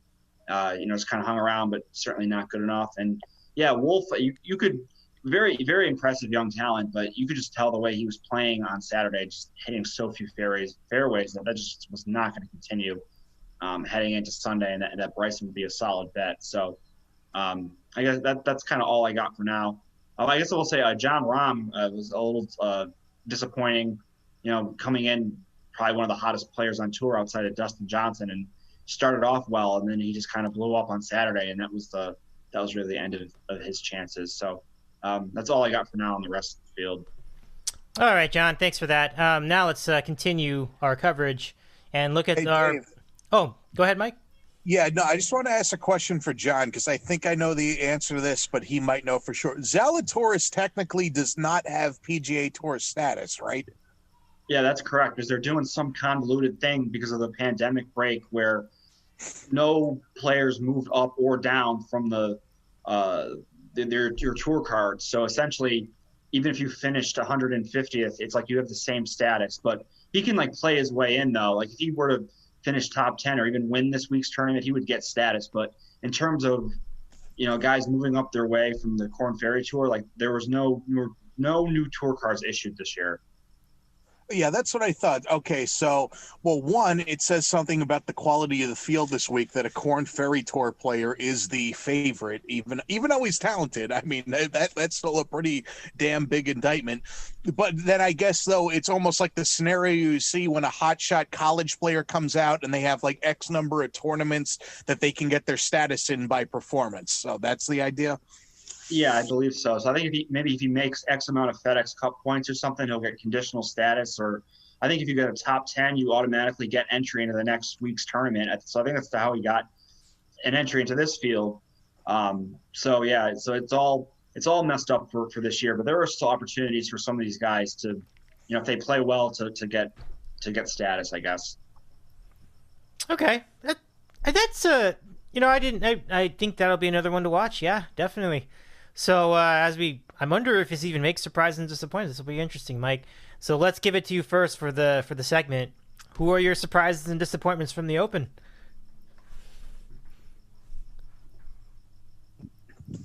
I mean, I think we covered most of it, but I'll name a couple disappointments because one of whom was on my FanDuel team, another one whom I took a flyer bet on. Tommy Fleetwood +8. Look, at this point, I think Tommy Fleetwood's probably a little bit overrated compared to what the talent that he actually is. Even though Azinger's comment a few months ago, or actually more than several months ago now, basically saying that all of his European Tour wins are dog shit and don't matter, and winning some random PGA Tour events a bigger deal than anything he's ever won. I don't think that's true, but is the hype or is his reputation now probably a little bit over what his talent is? Yeah, probably. But I thought he would have made the cut at least. He does kind of set up well for U.S. Open, so that was disappointing. Colin Morikawa, look, I'm not surprised that he's tailed off a little bit because, listen, he's a young kid. He just won a major, and once you've won a major, there's really nothing else left to prove for that year, especially unless you're, I don't know, Tiger Woods or Jack Nicklaus or Rory McIlroy circa the early 2000s, then, there might be something left to prove other than winning one major.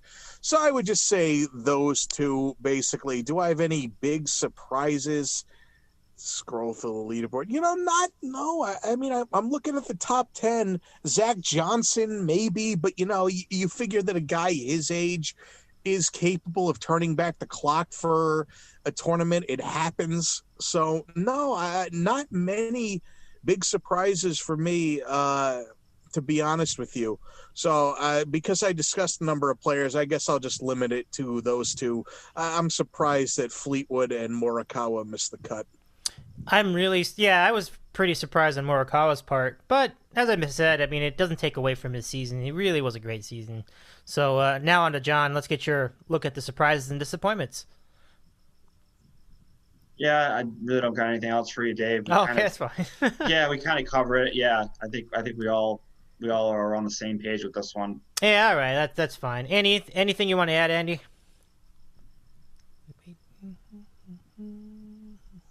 In terms of the coverage, I think they're still showing Phil Mickelson's first round somewhere.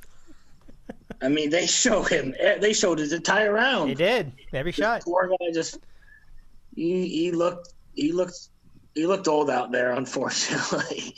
Yeah. Especially that first round. That poor Phil. Yep. That whole I feel like that whole group just had negative energy. Like Paul Casey, they must have all just felt the Phil negative mojo. And then Casey ended up having a pretty good tournament. I'm not sure where he ended up, but he definitely rallied after that first round. Yep. Okay, I guess that's a pretty good way to round that out. So then next on our coverage, we'll get into that was a really quick segment. Because we covered a lot of it already in the other segment. So now let's get to the television coverage. And so we have had a return. We've had to deal with Fox for a bunch of years, from 2015 up to now. They're supposed to keep going with this, but NBC, or either Fox sold it or NBC bought them out for the remainder of what was supposed to be their television contract. So it's back on NBC, although it's a different look because now you have Paul Azinger rather than Johnny Miller. So obviously a different dynamic. You do remember Azinger from the Fox coverage back when they did do the U.S. Open. So it was certainly a little bit different in that regard, but Azinger is what he is. So let's go to Mike and let's get your thoughts on the TV coverage, including the Peacock coverage early in the round and how that went. Your thoughts? Unfortunately, I can't give you as much as I would normally give in this sort of segment because, you guys know I'm in law school and I want to strangle anyone that ever told me that the second year or it gets better after the first year because, no, I'm busier than ever. So, I was watching, but a lot of times I had the sound on really low just because I was working on something else while watching, which is not efficient, but you got to do what you got to do, right? So I'll touch on one thing, though. This whole Peacock rollout, it could have been done a lot better. I know John, I don't know if John has Roku. I guess he'll explain it to us later. But this whole idea of Peacock wasn't on Roku, and then all the people that would utilize it through Roku couldn't watch the coverage on Thursday 5 to 7. That was a big problem. Now, what they should have done is, look, I understand that this is where coverage is going, and we're inevitably headed towards this, and we saw it with ESPN Plus and the PGA Championship, and I said, okay, I don't mind paying for it because I'm a big sports guy, but I could see how a more casual person would. But here's what they really should have done. It didn't make sense to have it 5 to 7 on the first day at the time when people on the East Coast are going to be getting home from work, or most people are working from home, but the time that the work day's over, so you now have time to dedicate yourself to other things. That was not the time to go to Peacock where people couldn't watch it. It was a time where someone now has time to turn on the TV, does so, and they can turn on the golf. That's what they should have done. So what they should have done is they couldn't have done it early in the morning because you had Tiger Woods and Rory McIlroy out early, so they needed to be on TV. I understand that, even though if it's not necessarily based on merit, that's what they have to do. All right, so whatever. But what they should have done is they should have switched to Peacock in the mid-afternoon after Tiger and Rory were done and before like the more primetime viewing hours came on. And that way this transition would have been more smooth. And then the other thing too is I think they worked out a deal with Roku. Couldn't they have figured it out a couple weeks ago to prevent this from happening? I mean, who knows? Who knows what's going on in the back rooms when they make that deal? But that could have been better. I'll say this. They gave us a lot of coverage. A lot of shot tracers, so maybe the one lasting legacy of Fox is kind of forcing the other networks to use the shot tracers more often, which definitely aids in your ability to your ability to see where the shots are going, what the curve is, and all that. So unfortunately, I can't give you much more than that. I wasn't able to really tune in and listen for gaffes and ridiculous things said during the coverage. So yeah, there was a lot of coverage, but the NBC needs to figure out a more smooth way to handle this Peacock deal. Although I will give them sort of a half pass on this because this, the switch from Fox to NBC was relatively recent. So this was kind of done on the fly. So I think any sort of evaluation of them does need to be done with that in mind for the logistics of this particular tournament. Yeah, I think that's fair. I mean, they really didn't have a lot of time to assemble all this together, like with or without the pandemic. I think the announcement that they regained the coverage was only like, when was that, Mike? Like in April?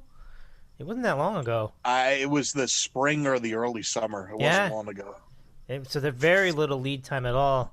So it's quite a stunner in retrospect, you know. But I'm glad that it's back there. I think it's a better broadcast. I mean, we all have talked at length about how bad Fox was most of that time. So let's go to John. Let's get your thoughts on the broadcast.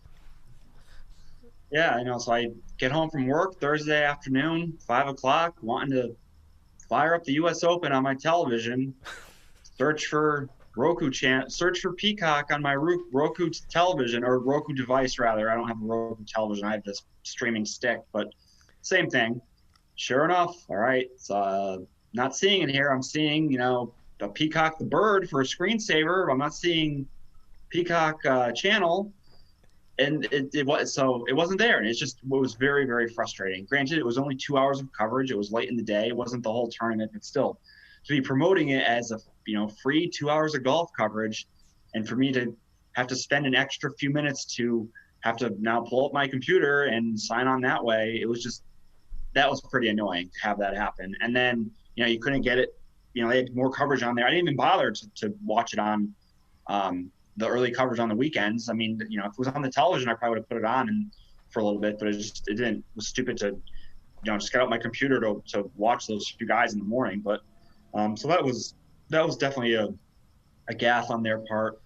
And obviously kind of maybe give them a little bit of a pass that it was so late, but still, you got to figure in this day and age when you're offering free streaming coverage, that's like one of the first things that you would think of that people are going to use to access it is Roku devices. It made no sense to me. But regardless, I'm kind of in the same boat as Mike in terms of I had majority of the coverage on low sound or mute, except for probably say a couple hours on Sunday, and then a majority of it on Saturday. I did watch a lot on Saturday, but so I can't really say in terms of like major gaffes or anything. But Azinger is just still terrible, as we all know. The amount of hours that they give you is great, and I think now with the PGA on ESPN and ESPN Plus, so you basically have wall-to-wall coverage for 3 of the 4 majors. Obviously now with the U.S. Open, the PGA, and then the Open Championship has the same arrangement with golf and NBC. They have all, all day, all night coverage basically. So the only holdout right now is the Masters, and they're not going to give up anything. I mean, they've done better in terms of getting like online streaming coverage of featured groups, but in terms of wall-to-wall coverage, I mean, they're still far behind the other three majors, and again, you probably don't see that changing anytime soon. The online, I guess, shot tracker for the U.S. Open is okay. It's definitely not the like what the PGA Tour offers. It's definitely not what the Masters offers. It's better than the PGA Championship, I will say that. So I guess in terms of that, it's a little better than some, not as good as the gold standard. So definitely room for improvement there. But I think overall, I would agree that it's good to have this event back on NBC. Obviously, growing up as a kid, you remember seeing Johnny Miller. You hear the intro music. You can't go wrong with that. And definitely a good move that it's back with people who do golf all year long, which is what you want to see. Yeah, and fun fact about that theme you talked about, it's done by Yanni. I didn't even know that. I just figured that out this weekend. That's interesting. So that's I like that theme too. It's pretty good. All right, Andy, anything you wanted to add as far as the TV coverage? Oh, I thought I needed to unmute. So since I'm working from home and I don't really do much at this point, but I was up early and I had the sound on and I watched a lot, and I'm over Tirico. I'll say that. Like Tirico's voice with golf. It just doesn't. It's not good. It reminded me of the Open over in England, because I know for many years he's always had like the morning coverage when the Opens at St. Andrews or Carnoustie and those courses. But I'm just not a big fan of Tirico when he does the golf. And on Thursday, I know Mike knows because we tweeted about it. On Thursday, I'm half asleep watching the golf, and within a span of like 15 minutes, he mentioned the same freaking story, hitting a three iron over the green into the guy's bedroom on the 10th hole at Wingfoot. Like, enough, Tirico. We've heard this story like 3 times in the last 10 minutes. Don't say it again. And then throughout the weekend, it was casually referenced, but just not even a good antidote at this point. But I know some people on the Twitter were complaining about Peacock, in addition to John's atrocious experience, how Roku didn't have it. Like, if you have really good eyes, I guess it wasn't as sharp as your more of your legacy apps, and I guess it didn't look as good. I didn't really notice that, and if they only had their 2-hour window, that's the only time I actually looked at the Peacock coverage was that Friday coverage, and I didn't go on the other days because it was too early, especially over the weekend. But I do like NBC. I do like their coverage. Fox, to be 100% fair, they having their first Open at Chambers was like the work, because it's a new network and people they need their familiarity, and it's a new course. So that's the worst thing that could have happened to the Fox coverage, was having it at Chambers Bay. And but NBC, from soup to nuts, they do a good job. Paul Aginger notwithstanding, that guy's a clown, and he can stop talking in a second. Yeah, more salient and obvious points from that guy, right? So that pretty much wraps it up then. I don't think there's anything else to discuss as far as the coverage. I mean, I think it was solid too. I think that's pretty much a good wrapper for what was a good tournament. Now I was getting word that the tournament, the casual people were saying that it was a boring tournament, and I didn't really agree with that statement. I think Sunday got very dull because DeChambeau just started pulling away at the end. We talked about how Matthew Wolff's missed putt really was the turning point on that final day of coverage. But the third round was really good. Like there was all kinds of movement. People are going back and forth and up and down the leaderboard. It was a really exciting scenario. So, I mean, that's probably how I'd close as far as that is concerned.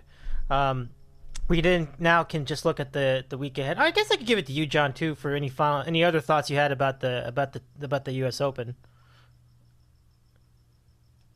No, I think we covered pretty much covered it all, Dave. Yeah. Okay. So we look ahead, and for the look ahead, let's go ahead and go back to Mike. Well, before I discuss anything in the future, just because this needs to be talked about, and I'll explain why I think most golf media doesn't talk about it. Can we at least discuss the possibility that DeChambeau is using some sort of performance-enhancing drugs? I mean, look, do we know? No, we don't know. Is it theoretically possible that he's done all this naturally? Sure. Is maybe it even more likely that somebody like DeChambeau could put on this size in a short time frame because the guy obviously has a scientific background with his education and is obviously very intelligent? Of course. But at the same time, he's put on 50 pounds in a year. 50 pounds. I mean, are we not supposed to be like, what's going on here? Do we see that normally? Is that like a normal amount of size to gain? Now, listen, does he still need a lot of skill, even if he is doing stuff like that? Sure. But I think just the total silence over this is frankly ridiculous, because if it came out tomorrow, oh, DeChambeau tests positive for PEDs, would anyone be surprised? No. And then if it did happen, there would be a million stories being like, why wasn't anyone talking about this? Well, I'll tell you why no one talks about it, especially in the context of golf. Now, no one talked about it in baseball in '98, which, okay, I kind of get it. It was more of a novel thing back then. They wanted baseball to come back, but golf has a bit of a, like, you can't use those excuses anymore because we've seen it in virtually every other sport, the problem of this sort of stuff going on. And with the lessons we've learned, we should have seen that a massive weight gain in such a short amount of time should spark the alarm bells, but it really hasn't. I mean, granted, I think the average everyday fan is talking about it. I think I mentioned this on my the last podcast, that my boss over the summer, when we got together to play golf, the first question he asked me, he's like, so is DeChambeau on steroids? I'm like, I don't know. There's a good chance he is, but I don't know. But the way that golf media works is because the PGA Tour really it really exists to represent the player more so than any of the professional sports leagues. The rules, regulations, media access, and all that stuff is tailored so much more towards the players have so much less official obligations than they would otherwise have. In fact, I don't know if they have any official obligations as compared to another sports league. So if you write things to that really alienate players, you won't get coverage, you won't get the same quality of stories, and it will adversely affect your career. So there's a huge incentive for media members, at least well-known ones, not really to talk about this. But I mean, come on, the guy is 50 pounds heavier. Is this not something that should be like, well, wait a minute, is this possibly going on now? I don't know. I definitely think it's possible. I definitely think DeChambeau's the kind of guy who would bend the rules any chance he gets. Frankly, I think his putting stroke should be outlawed. Now, that means you got to tell Kuchar and Webb Simpson you can't do that anymore too, which maybe is a little bit unfair to them. But when they banned anchoring, I don't think they expected anyone to come up with this ridiculous-looking putter, hold their arms straight, and just rock their shoulders, which is what he's doing. But I don't know. That needs to be talked about, and it's not being talked about. So I don't know. Instead, you're seeing all this stuff about, oh, his incredible transformation and blah, blah, blah. Well, in reality, it should be raising alarm bells, and you're not seeing enough of the coverage. And I think you're not seeing enough talk about that. And I think I've articulated why, or at least why I believe that you're not. Anyway. Before you get into that, I mean, shall we stay on the topic? Because I wanted to get the other guys' thoughts on this too. I mean, back to you, John. I mean, I mean, it's easy to be suspicious because the difference that you see from one year to the next is dramatic. I mean, where are you in this whole scenario? I mean, I'm not going to accuse him of doing it. I mean, it's certainly in the realm of possibility. I don't know. Like, he had the COVID lockdown. He just did nothing but drink shakes and work out and, get bulked up for 3 months. I mean, is it possible? I mean, I don't know. I mean, I'm kind of where Mike is. Like, it's plausible, but I mean, I'm not going to accuse, oh my God, he's definitely on steroids. But if the news broke tomorrow that he was, it wouldn't surprise me. But it's not something that it's not going to tarnish his win. Like, it's not like Bonds hitting like those 70 home runs or whatever it was, like or those baseball players back in the day. Like, they were on steroids. Like, you just don't know, and like, unless proven otherwise, I think you got to take his word for it. I guess that's kind of where I am at it. Okay, Mandy, anything you want to add? On Bryson with steroids? Sure. Yeah, it's his body. Like, he looks like he could be on him, but we don't know. I'm not going to be like the guy in Wisconsin that's, well, what's his hairline? He's got a nice head of hair. So, I mean, I can't. He doesn't have LeBron's hairline or Tiger's hairline, so that means he's definitely not on juice. Right? I don't know, but it's definitely it's a remarkable transformation. But as John mentioned, like, COVID started it. I mean, that's what he said. He's like, you're going to see my body transform in the next couple months, and that's exactly what happened. It is pretty crazy. It is. But credit to him, he's taken advantage of the situation. He has played great golf, and I mean, Mike even made that point during all of his points. So, Mike, I'll give it back to you now for the road ahead. Oh yeah, but just one fight. What Andy just said. Listen, even if he is on steroids, that's and John alluded to this too. That's not going to get you up and down every time at Wingfoot when you miss the green, which is what he was doing. So you do give him a lot of credit. And I also will say that part of his distance gain is that Padraig Harrington said this about him, and DeChambeau has alluded to it more, is that he almost had two different driver swings when he was like smaller and not as bulky. And he called them the control and the crank. And Padraig Harrington said when he would do the crank swing, that he was one of the longest guys on tour. Now what you're seeing him do, besides bulking up, is that he pretty much does that full-out driver swing every time and really doesn't do that controlled swing, which is what he would utilize the majority of the time when he first came out. So that's part of it too. So, I mean, of course, I don't know if he is, and I'm not saying for sure that he is. I'm just saying the size gain is suspicious. Now, anyway, moving on to the future events that we have going on. Well, obviously, we have an interesting thing coming up because we're going to have the Masters in a couple months. And then the following major after the Masters will be the Masters again. So we're getting 2 straight Masters, wow, which obviously will be interesting. Bit of a wild card this November. We don't know exactly how it's going to play. I think there's going to be some sort of overseed down there in November, although I'm not 100% sure on that. So the course should play a little bit different. So maybe that'll be a little bit of a new wrinkle thrown in.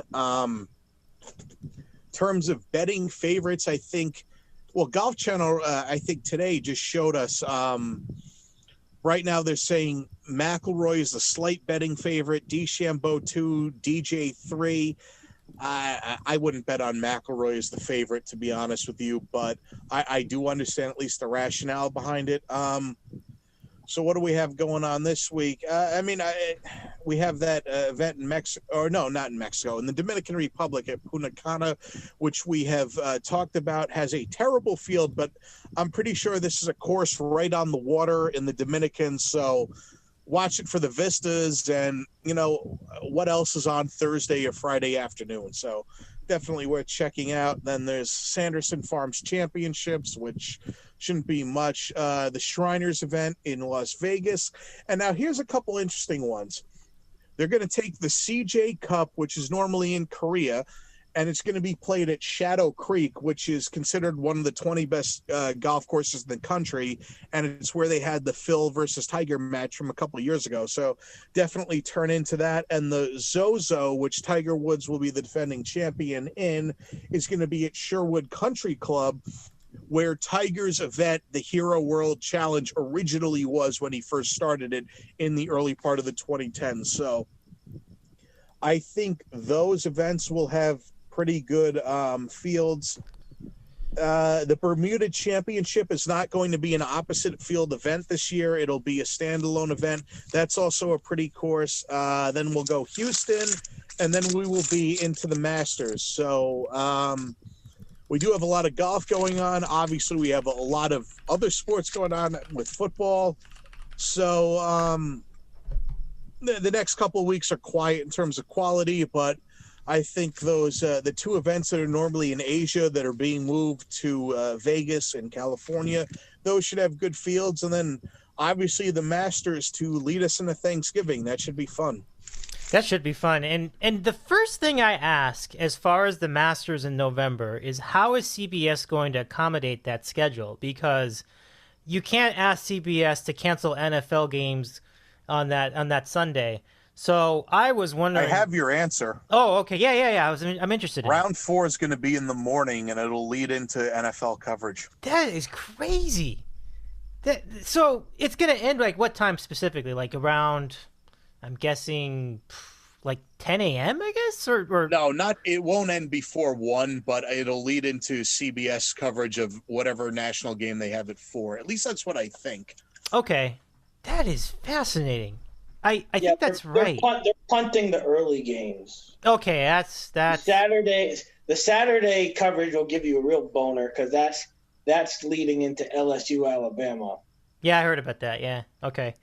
All right. So I guess I'll just give it to you guys if you have anything to add. Final thoughts. We can just wrap this up right here. So, John, any other things you wanted to add as far as the road ahead and final thoughts? Yeah, those two events that Mike mentioned that were moved from Asia definitely should be some good fields for that because they were usually, I think, 75 or 80 players to begin with. So I'm imagining they're keeping that schedule. So those should be interesting. And, yeah, the Masters in November, I mean, complete wild card. I mean, how the course is going to play. Is it going to be softer? Definitely it's going to be probably pretty cold. I mean, obviously it's in the South. They're going to be able to play, but I can't imagine it's going to be more than 60 degrees each day, and it's going to be tremendous to watch, quite frankly. And that'll be a hell of a Sunday. You got the Masters and the NFL like going on at the same time, so that'll be once in a lifetime thing. And what a time to be alive, that's for sure. Yeah, and that's a triumph for CBS that weekend too. When we get to that November weekend, holy cow! So you've got LSU, Bama, Masters, and then Masters again, leading into the 4 or 5 games. When I said 10 a.m., I really meant 1 p.m. because I'm always on West Coast time over here. But good stuff. Okay, Andy, final thoughts? Yeah, so that Sunday late game slate after the Masters is Seahawks, Rams, 49ers, Saints, Jets, Dolphins. We don't care about that. And then Cardinals, Bills, Broncos, Raiders, and then your night game is Pats, Ravens. So that'll be a good day. And then final thoughts. Yeah, I was going to mention it earlier in the show, but, so when they did the schedule this year for the NFL, because of the AFC West playing or the NFC West playing the AFC East, all this travel, they did it so the teams would stay out there. Like, for example, the 49ers playing – MetLife or whatever they call it 2 weeks in a row, but because of COVID, they have to fly back to San Francisco. Like the Rams played Philadelphia last week. They're playing Buffalo this week. They would have stayed somewhere in the Northeast.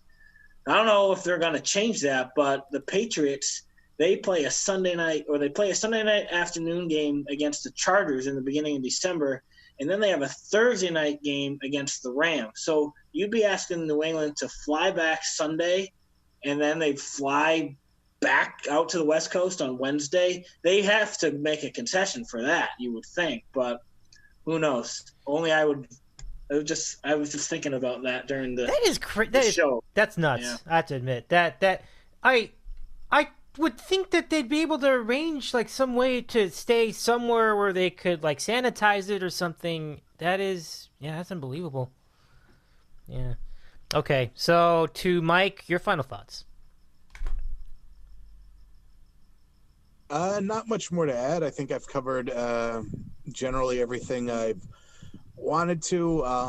Obviously, we're still living in unique times, and we're not anywhere close to normal. And I mean, granted, this is not a serious thing in the grand scheme of things, but yeah, it will be interesting, like John said, see a once-in-a-lifetime occurrence with the Masters leading into a football Sunday. So that will be very interesting.